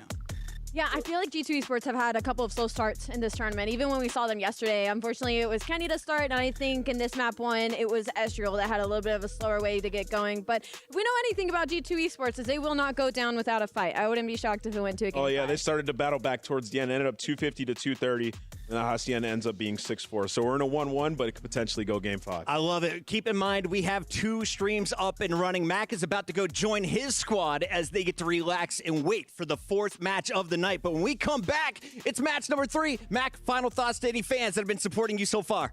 I mean, thank you all of you guys for all the support. This event is super cool. Definitely a new experience for me. I haven't been to EWC before, so like, just keep being loud for us, and we appreciate it. Well, Alley Cat has been a fan of yours since the beginning of time. She's a super you have won us over good, here in I'm not gonna lie. Riyadh. A lot of people cheering on Omit in your next match. Best of luck. Thank you, guys. That's Mac. We'll be right back.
Starting to feel it now.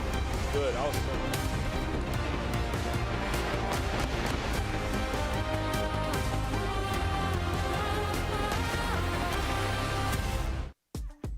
It's the Esports World Cup, and the fan favorites are loading into the server right now. 100 Thieves arriving in your Jamil Motors arrival cam. Man, my brain is fried right now. I am jet lagged. These players have been fighting an uphill battle as well. And last night, we saw this squad looking defeatable. After being so dominant towards the second half of the season, 100 Thieves have bled. Recently, people drawing blood in multiple occasions. Ali, what are the thoughts coming into today with the super team? You're a little worried, right? You look at the super team, easy, heavy favorites heading into this event, easy, heavy favorites heading into last event, and they keep falling short. And we thought, you know, throughout the entirety of the year, it was kind of like, okay, they would say that we weren't put into positions that we were being put in some of these events, and that's why we were falling short. Okay, now you've got some repetitions in some of these tough spots, and it's still happening. So now it's a big question mark of like who's falling short and where, because for 100 Thieves, they should be dominating the competition. And Ant, we should remind everybody, this is a rematch from yesterday. These two teams have already played. This time, though, it's for a spot in the playoff bracket. Yeah, you look at that match, it was a 3-0 for the side of 100 Thieves, but the maps were close. I mean, Kismet had 40 kills on that map, number one, extremely close, and, you know, Diamondcon 14 and 30. So if he has a stronger start here, good opportunity for the Gentlemates. And, you know, these guys, they're playing for a spot in the league next year, right? They need to impress the fan base of the Gentlemates, which is a lot of people, you know, their team owner in Gataga and the rest of the league. So this is a perfect opportunity for them. You have the VOD you can watch from Thieves. Thieves have also not been performing. Envoy's coming off the worst series I've seen from him maybe all year long, right? So you have a massive opportunity to take down the Thieves here. Gentlemates need to play a little bit cleaner. They need to be able to close out. Keep in mind, they were up 2 rounds in that control before the Thieves rattled off 3 in a row. We talked to Dan Ghosty about it. Here's what he had to say. What's up, everybody? Blaze here with Ghosty from 100 Thieves as he gets ready to play his next match. Ghosty, how you feeling in day 2? You know, obviously didn't expect to be playing today. We were actually playing pretty well in most other modes, excluding HP yesterday. But we're here. We play the winner of Gentlemates or Orchid, and feeling good. All right. Now, yesterday in your matchup against Surge, you know, close series, goes to game 5. What happened in that series? What could you just did better? Was it just the hard points? Yeah, I mean, we lost the map 5, but like truthfully, it was maps 1 and 4. Those hard points, they were just really sloppy. We weren't really like playing fully together. Yeah. And as fast as we probably could. Yep. And they kind of punished us and capitalized on it. So they were able to bring it to the map 5 and ice it out. And yeah, we went back, watched some VOD, locked in, and we're here today. There you go, okay? Now, you know, I saw some clips out there, you and Neptune going back and forth, okay? There was a lot being said there. You know, what happened in that situation? Honestly, there was a lot of snaking, a lot of stair glitching, a lot of GAs being broke, not just on the clip that I tweeted, but maps 1 through 5, lots of staking, lots of it. And I was just tired of it. Yeah. It's definitely not why we lost some of the maps, but it's definitely why we lost some of the situations. Okay, yeah, you know, I don't normally see you get like that and standing up talking, but I knew it was definitely something serious there for you to have to go it was just happening every map. Like, it happened to map 1, it happened to map 2, the map 3, and the map 4, and I'm like, all right, I'm actually so tired of this. All right, I know you guys want to, you know, get through this matchup so you can possibly get a rematch against those boys again. Oh, yeah. But anything you want to say to the 100 Thieves fans at home? You know, nothing out of the ordinary. We appreciate all of y'all. We appreciate all of y'all here. We heard y'all at the B station last night. Y'all were getting real loud, so we appreciate that. And I don't know, just keep supporting. We're here, I promise. All right, Thieves, keep supporting. Listen, he said a lot of GAs are being broken. I'm just saying, this is the last tournament of the year. Go ahead, fight fire with fire, brother. Like, if that's really what you're saying, because I didn't see too much of the statement that he said that he saw. Obviously, he's in the game, so he can see these little scenarios. Welcome. How you doing? But hey, fight fire with fire then. 615, welcome to the stream. How you doing? Going rogue, I love it. On the other side, we'll see how gentlemanly the Gentlemates are. Kismet was popping off with a 41 kill performance, but it was for the L. Today, he's going to need more help from Johnny, and we talked to Johnny before the match. What's up, everybody? I'm here with one of my favorite Gentlemates, Johnny himself, as he gets ready for his rematch against 100 Thieves. But before we get to that, Johnny, you just got done playing Orchid. How you feeling, man? I'm feeling great, honestly. Like, that series was, other than map 3, I mean, like, it felt like a blowout, in my opinion. Like, we were just getting the guns hot, ready for LAT. There you go, okay? Now, you know, you guys haven't had Diamondcon for too long, but how you guys, you know, currently playing? How you guys feeling? Oh, yeah, no, we're feeling great. I mean, yesterday, I mean, I don't know if a lot of people saw the match, but as we were playing in the match, it was really close. A couple tiny things, like if just went our way and we just blow them out 3-0. Our first map was 224 to 250, 5-6, and then we were up 2-0 and lost 3-2. So, I mean, honestly, I'm looking forward. I'm looking forward to playing them again. It was a really close series. I think we should have won last time, and I can't wait. There you go, okay? Now, you've been the SMG next to 99 Kids, all right? How does it feel being able to feed off his energy in some of those big moments? Oh, honestly, I mean, Kid's a great teammate, great player. Like, you know, like there's nothing bad I can say about Kiz. Being up there and just like knowing that like he's got my back when it comes to just like slaying or just like anything like going around the map, like it feels good. There you go. Now, 100 Thieves, you guys lost that matchup. What's going to be happening differently in this series than the last series? Well, like I'm saying, we're gonna win. We're gonna win. I can't say the strats that we're gonna do. You know, okay. we're gonna they won't see it though. Okay, they won't see this because once this plays, y'all both gonna be on stage. All right, so you give me a little something. You know? Well, I mean, we gonna be playing our situationals and S&D a little bit differently. All right. We went over some stuff. You know, we know the couple plays that we need to do right that we did wrong last time. So we're just getting prepared for that for sure. All right, man. I'm gonna let you go finish getting prepared for that matchup. I appreciate you talking to me. That does it for me and Johnny. On to the next. Yes, sir. I gotta say, Johnny handled that grill session quite well. Let's see how he handles these respawns, though. We're gonna see Skyline. Hasi, Rewind, as the control game 3 and Rewind almost the same for game 4. like last? You're going to beat like 100 Thieves. You need to beat right? them in Hardpoint, Search, I don't or look all the similar. above. They have to do it in Search. I still think 100 Thieves is one of the best control teams in the game. We saw it in their last matchup. They were able to win 3 in a row versus Gentlemates. So I think they steal a hard point. I think they force a game 5 and win in Search and Destroys, but I'm going to keep it a buck. They need more out of Diamond Con if they want to win any of these HPs, looking at these stats compared across the board. Yeah, I think this is the weakest 100 Thieves have ever been. Also, I look at the map set. I love that Rewind's back in it. I mean, they're a couple mistakes away from just closing that out. And Kismet is extremely comfortable on Rewind Hardpoint.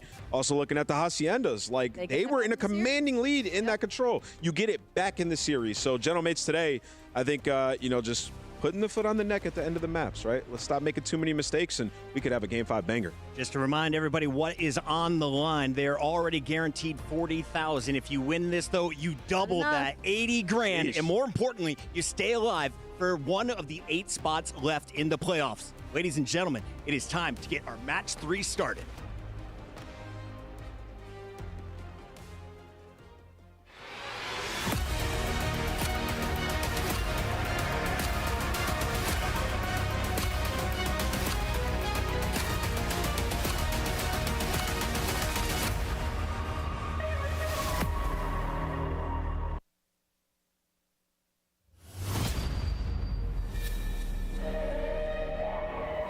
Well, this is the last chance for Thieves. If they don't do shit, then they're not gonna be able to win.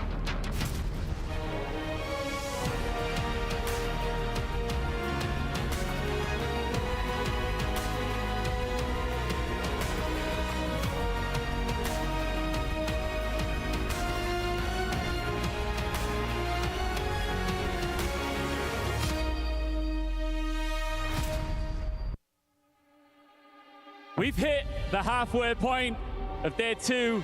It's Black Ops 6 at the Esports World Cup, and the stakes could not be clearer. 2 teams, 1 shot at making it at playoffs. You win, you punch your ticket. You lose, and you're done. On one side, a roster that's been stacked with stars from the start. On the other, a team looking to prove to the world that they belong on this stage. Fancy, let's bring them out. Absolutely. They have regrouped, they've refocused, and now it's time for them to close the chapter. It's 100 Thieves.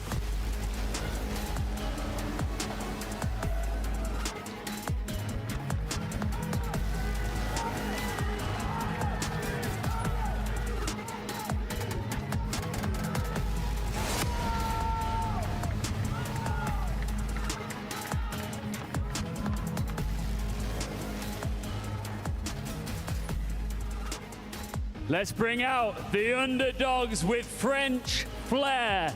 It's Gentlemates!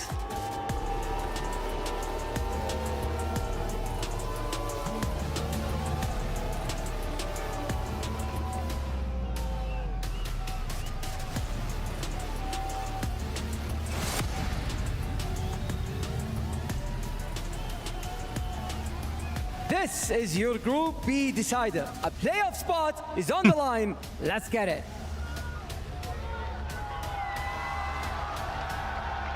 Let's get it indeed. Woo, mercy. Let's lock in here, friends. We've got ourselves what could be a barn burner. Thieves looking a little bit soft compared to what we would have loved to have seen after their recent downfall at Champs. Whereas, Gentlemates, let's be honest, and I'm just going to say it right now, Chris. If DiamondCon spawns in, they may have beat Thieves yesterday. It really was that close, wasn't it? It was the very first game that we had ourselves, particularly anyway, and it was, I don't want to say necessarily a shock, but Gentlemates definitely shoved them a lot further than we thought they would, and the fact that they're meeting again shows that Thieves maybe haven't found that level quite yet. But it would take like no time like the present to be able to do that again. I'm sure they would take the same kind of game, Thieves, at this stage, a 3-0, but close maps, they would not complain whatsoever. Correct. But at the same time, I think it is correct. I mean, we're going to delve into the stats maybe a little bit more as we go on, but I mean, look, we don't want to try and lie into KDs too much, you know, as casters. We do try to not lean on that fence as much as we would like to.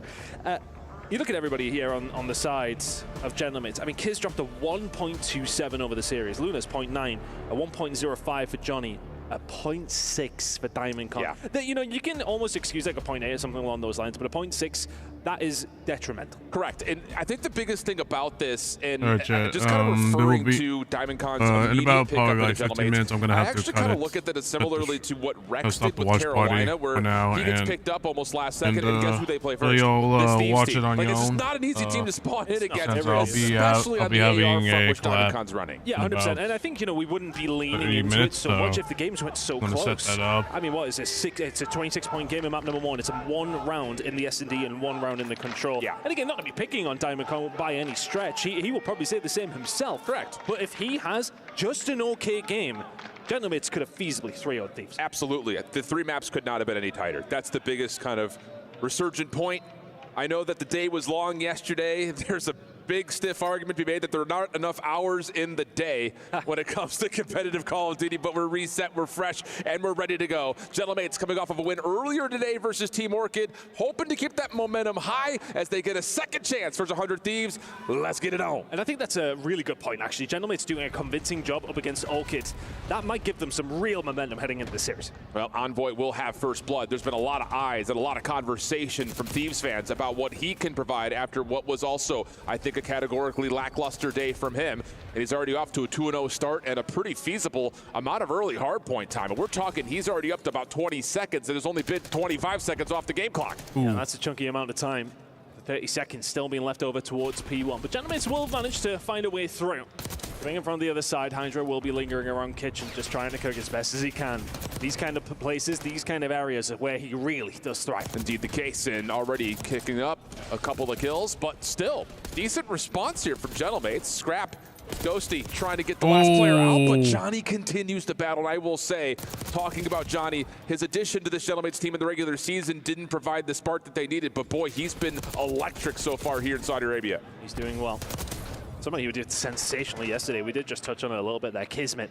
But I think that shoe was on the other foot. We talked about DiamondCon needing to step it up. Is Kismet going to be able to have a game like correct yesterday? Yeah, absolutely. And then on the same front, just to keep that conversation about the roster going, we can keep going. Lunars with this new role looked a little bit more like he had been in the last 3-4 years of Challengers. So can that also be there? So far, everything's panning out very nicely for Gentlemates, considering the early 20 seconds that Envoy was able to find. They're going to get their first lead and still have a chance to hold on to this P2. Break from the front, starting to create something, though, and DiamondCon has to play for his life. It's okay just to stay alive over towards this backside. Originally for Gentlemates, a lovely break. And Owner of Thieves, yeah, went, no problem, we'll try and do the same back in days. Nobody able to really hold on to P2 so far. And with 10 seconds to go, it's kind of a bit of a 50-50 split. Maybe Thieves just about get the better end of it. I don't think if you're Gentlemates, that's not the end of the world. You get broke back, you don't really lose a great deal. No, about a 50-50 exchange, you take that. But over towards P3, a hard point that Thieves have found a lot of success on. And they find a way to produce that once again. Hydra setting up a pinch from the backside of the kitchen. Good shots, able to find Nice himself shots, too. Hydra. And he wants more. Knows that there's one more player inside the hard point, but help has already arrived for Gentlemates. And they're going to hang on to at least be in a position to contest while Thieves restructure off the spawns towards the right side. Yeah, Hydra's been a real menace so far. Seems to be slipping in behind consistently, sitting at 12-6. And we know what he can do, right? I mean, it's not a new story to anybody who has watched Call of Duty over the last few years. Hydra is a big problem.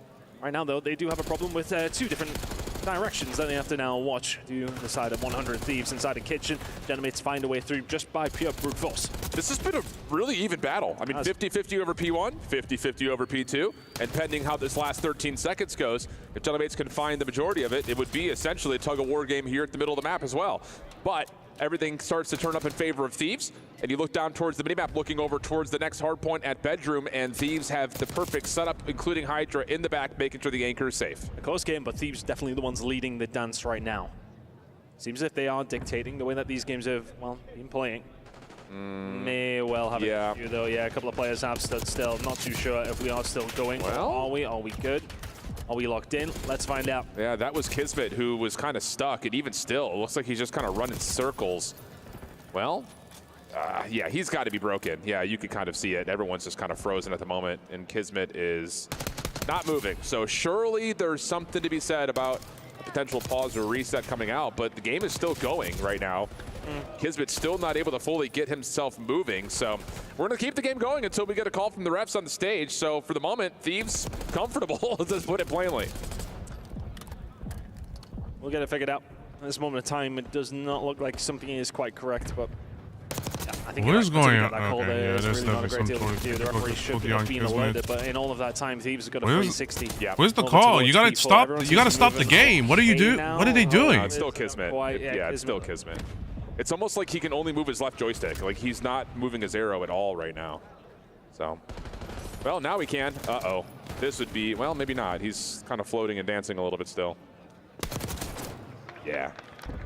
So we're going to play this through just a little while longer, but the idea would be that we should likely get a reset here. But for the time being, we'll call it as it lies. It's difficult, isn't it? Like, you know, you kind of want to talk about Thieves, who are now 110 points in the lead, but I think it's an immediate distraction with Gentlemates, and hopefully we get a resolution to that whenever it does happen. Right now, Gentlemates are very much playing with their hands, time behind their backs. Ruling waiting to be decided. We'll get there in the end, but that ain't our job. Kismet on a little bit of a shake of the head. Yeah, you gotta stop the game. Why would they not? Okay.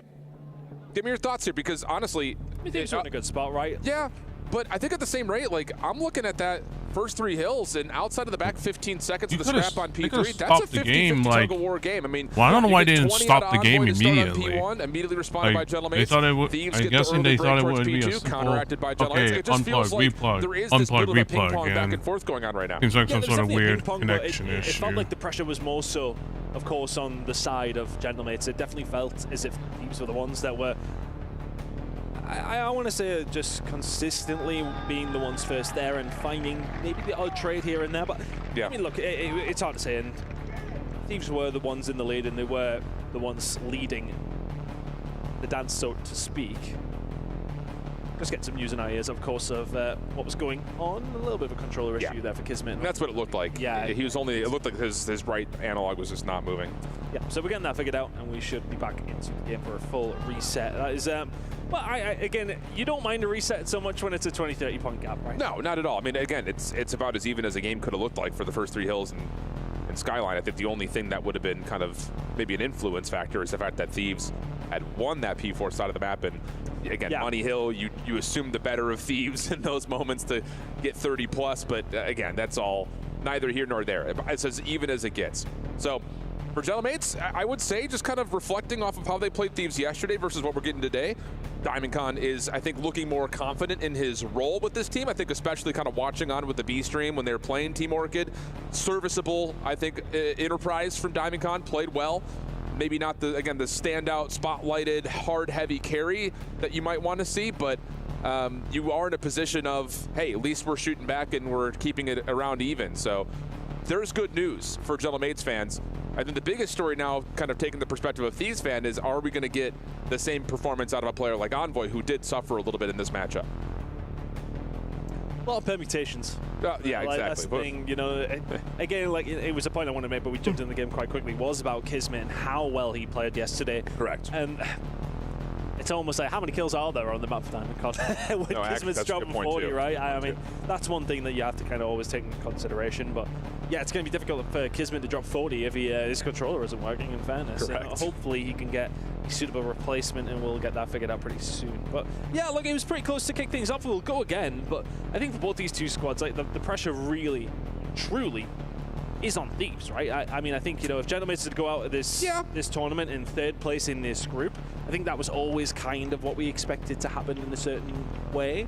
If Thieves go out in that fashion, though, I mean, that's pretty bad, and that's pretty miserable end of the season. A truly miserable end of the season.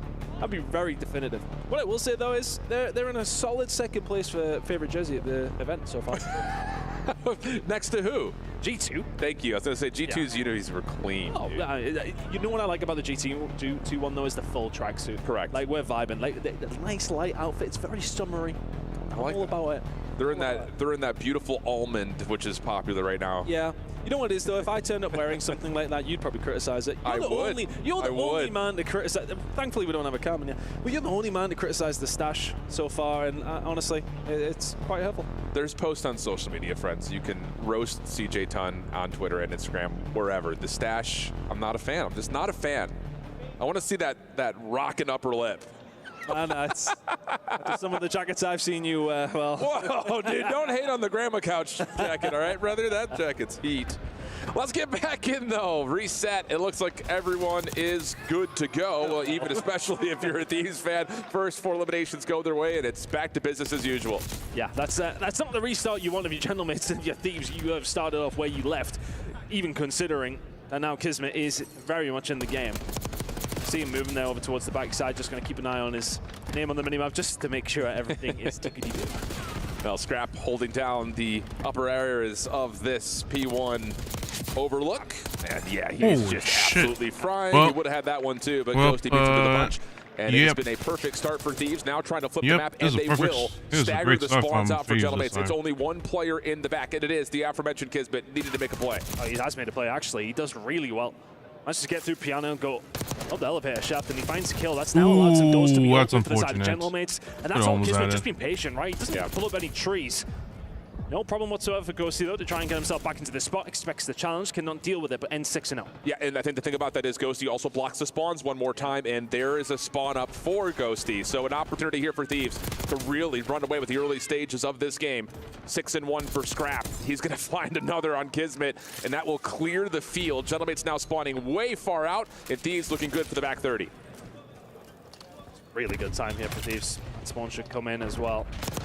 When these gunfights, though, and it's just no problem. If you're going to go 1-by-1 against Ghosty and Scrap, well, Kismet's going to win a good gunfight by the looks of things. Could he find a second Kismet just doing all on his own? No controller issues there, but again, they are on your own after all 3 teammates are dropped. Exactly, and this doesn't really turn into too much outside of a little bit of a nice individual finesse moment. Scrap 7 in a row as Diamond Con in this reset is 0-6. This is the thing we talked about in this head-to-head matchup throughout the entirety of the year, but in particular yesterday, the AR differential was significant, and we're seeing that come to life again. And the thing for Diamond Con, we did give him some credit in the sense that it has released Lunas somewhat, and you need to see some benefit from that at the same time. You know, we've allowed Lunas to get onto his aforementioned favorite role, but when Dan Ghosty's 11-3, make it he's just doing it with everything, and this is a very different scoreline to what we were looking at last time we were at Kitchen. Combined 24-5 for the ARs of 100 Thieves, comparatively to the 6-16 of the combination of Lunars and Diamond Con, who, again, DC finally gets on the board. Need that to turn into something and something quickly, though, because this game's almost already over. I mean, if you think about FaZe yesterday when they were going up against Omid Drazer at one stage, he was sitting at 0-5, ended 9-6 on the Search and Destroy. You need that kind of turnaround if you're Diamond Con right now, because right now your team have 12 kills, you nearly have that many, 12 points, you nearly have that many deaths already. Woof. That's about all you could say through the first 3. Make it possibly 4 hills. Scrap and Envoy dealing with a little bit of trouble as Gentlemates are splitting the map and have some force to get around the back, but it's not together. Lunars, Johnny, both fall individually. Ghosty here to save the day. And what? I think if you're gentlemen, so can we go back to the 3v4 we were just playing when Kismet lost his controller because they are getting stonewalled. 15 points. Although the case of about 3.5 different hills so far. Look at Envoy and Hydra. They're just not doing anything. They're just allowing the ARs to, you know what? Ready and waiting for it. We'll find the gunfire on the scrappy. Slaughter them. Gleefully went for that child. The way that things are going so far, there's no question that the roster are feeling confident. Another 4 dead, another 20 points. They are going to be approaching 200 by the time we get to the next rotation. And I think the thing about this 100 Thieves team, when they're really connected and coordinated, they don't let you take a breath. They don't let you come off spawn as 4 and then get a setup. They're going to keep pushing someone forward to make sure that they at least go 1 for 1 and keep you at low numbers. I wonder what the chat's like right now. I mean, we've seen some blowouts, like a this is 250 hard. to 37, The I think Boston had handed to them. We've seen a couple of bad losses from Carolina against this 100 Thieves team. Finally, gentlemen's got something done. This is obnoxious.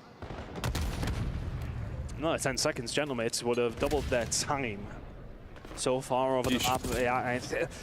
There's just no way to butter it up, though, right? I mean, they are getting bodied right now. Thieves in a very commanding position, but finally, Gentlemates seemingly are getting some points on the board.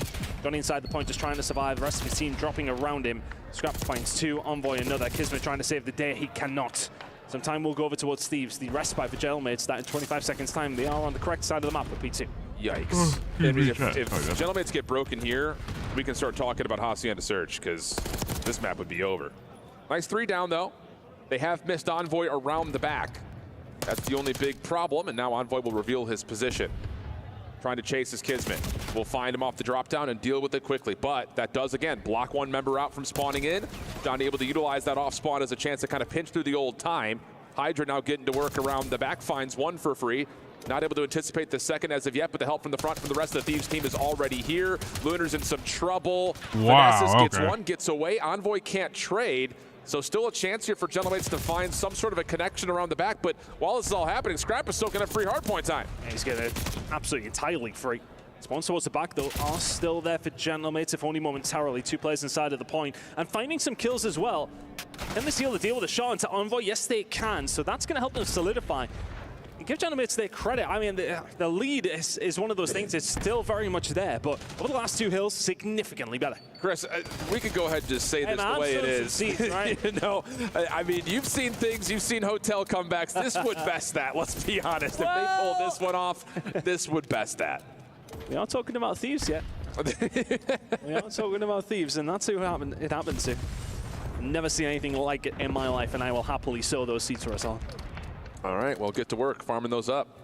Going to be over 200 points here for Thieves. Contest comes in for a moment, but Diamond Con having a hard time finding some ground to work with. Kismet by himself, bested by Hydra at range. So now over the double century mark, goes 100 Thieves. I mean, you're still dealing with the ARs of 100T. 44 and 28 combined between their KDs, just dominating at the moment. The domination, right? Gunfights inside the kitchen. Yeah, Hydra wins those trades all day long. And I'm not being funny, you'll see Diamond Con on the map and he's like, yeah, I'm just challenging it right now. He's not having a good time. No. He said he needed to step it up, and that's a little bit better. Good shots coming through, but the immediate trade is there. Yeah. They'll force their way through towards the P4 spawns. This has been a clinic so far from Thieves. And again, that's just like the problem of a spot that Diamond Con finds himself in. He's trusted to run like a solo anchor AR, locking down one side of the map, but you're playing against a Thieves team that not only has 2 of the best ARs in the game, but you also have 2 SMGs that are happy to push out and challenge you to keep you displaced. It's the exact same thing that happened to Rex when Carolina first played Thieves when he was picked up. It's just such a tough team to play up against. And as we move back over towards bedroom, it will be Thieves winning the rotation, locking down the spawns, and about to put Gentlemates in the 100-point club. Incredible work from the side of Thieves. One last opportunity. A roll of the dice for Gentlemates comes up with a 2 at best. My word. That was the kind of man that Thieves needed to come out into this series. I don't see how the S&D is. Marks have been sort of risen up against them, especially after the game yesterday against Gentlemates, against Heretics, obviously falling.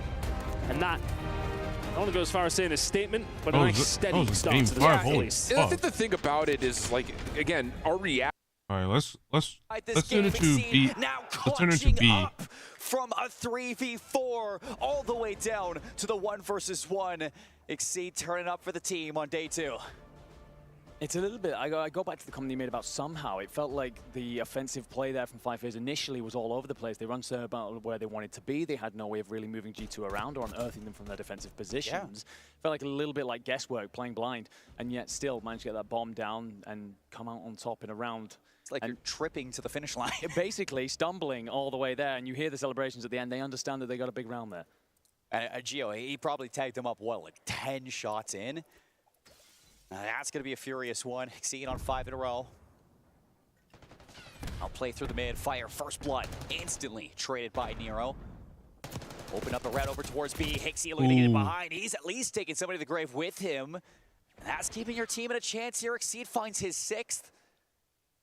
Putting Nero in a 1 versus 2.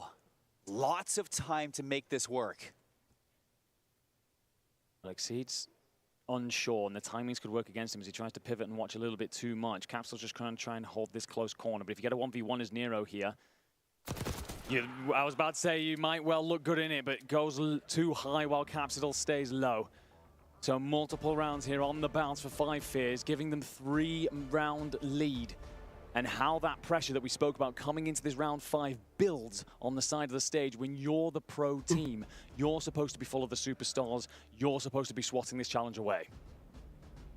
Capsule is eating today, man. He is on fire for this squad alongside Exceed. Just since game 1, Capsule has been there a little bit more consistent, but I'm so impressed with how 5 Fears are just fighting through this game. Will be the first team that will qualify for the. Lots of game to be played here. Kenny for the first blood. Kenny finds movie up. Kenny finds 3. It's finally traded, but it's all for naught. It feels like 8 in a row for what Exceed, was and Exceed that's where doing? the streak What the fuck? ends.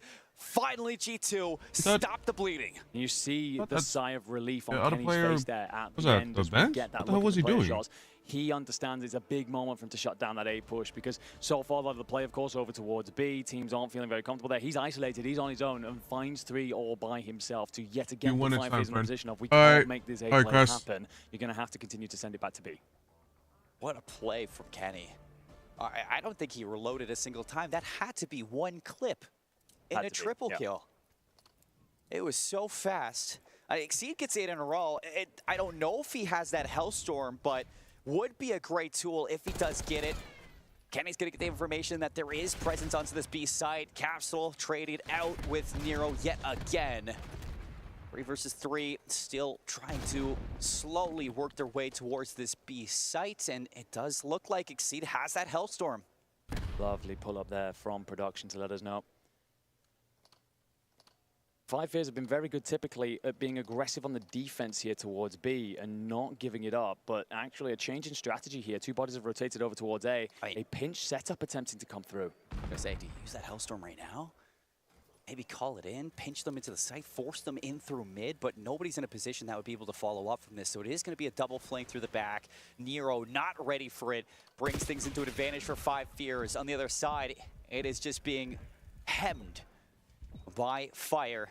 Right into the contact of Hixie. Now early damage, not able to get his trail down just yet. 2 versus 2. Kenny spotted. Exceed, what a shot. 10-2 now in this game. You know that Estrel's on the site, but there's 23 seconds. You have to work fast to get this retake going, or G2 are slowly going to bring it back. Not this time. 5 Fears, 5-2. Absolutely loved the play call. So often, 5 Fears defend this B site with the aggression on the front. So often willing to just flood that site and back their opponents off through the offices. Instead here, they actually give it up. They seed it. They pretend that they've actually decided to go and check out either mid or over towards that A bomb. Instead, it's that double hit coming through on the rotation. You're not ready for it if you're G2. And look at the faces of these players. They know they're hanging on by a thread. 1 round at a time. 1 kill at a time for G2. This is where you test your merit. I mean, all these players, they've been in scenarios like this constantly. They've earned their place in the league. Now, they need to keep their place in EWC. On the attack for 5 Fears, everything's going to slow down, and this is where we're going to see Exceed drop the hammer. Well, Hicks is the man with the bomb, so as the cruise comes over, look for him to start to make progress forward. Going to be supported by Capsidol. Hellstorm's just going to take its sweet, merry time to try and force G2's back for as long as possible, and you get the first blood too. On site, Nero has to get an angle here, but it's not planted for him. Slowly waiting for a chance to strike. Fighters playing so deep in the back, and here he goes. Nero out front, 2 kills, 2 versus 2. Nero trying his best to dig his team back into this. 32 seconds left. Exceed bringing it down to the wire, and it's all on the shoulders of Estriel. 1 versus 2. Well, it's not meant to G2 be. You are go to officially EWC, you say eliminated. there's nothing to fear. Well, here's 5 reasons you should fear this team. And they get loud to let the boys on the opposite side of the stage know it's another tough showing for the Chat. We'll be switching over to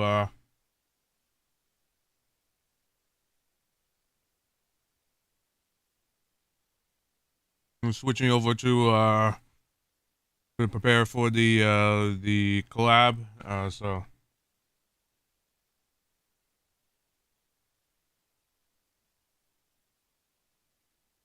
I'm gonna be keeping these 2 streams up so I can see what's happening.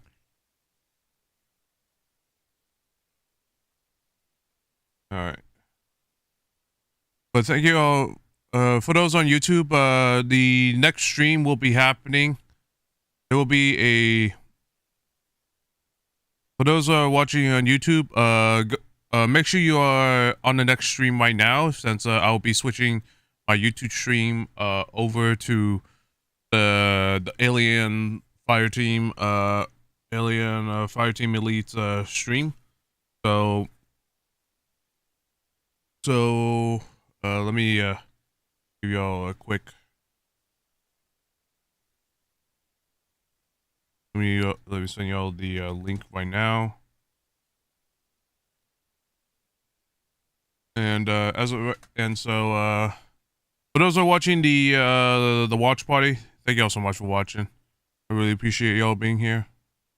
And I really appreciate y'all being here. I will be back tomorrow, probably same time, around 6 o'clock or something like that. But we'll see what happens. Ooh. We'll see what happens though. And I think for now, we're gonna be heading to Alien Fireteam.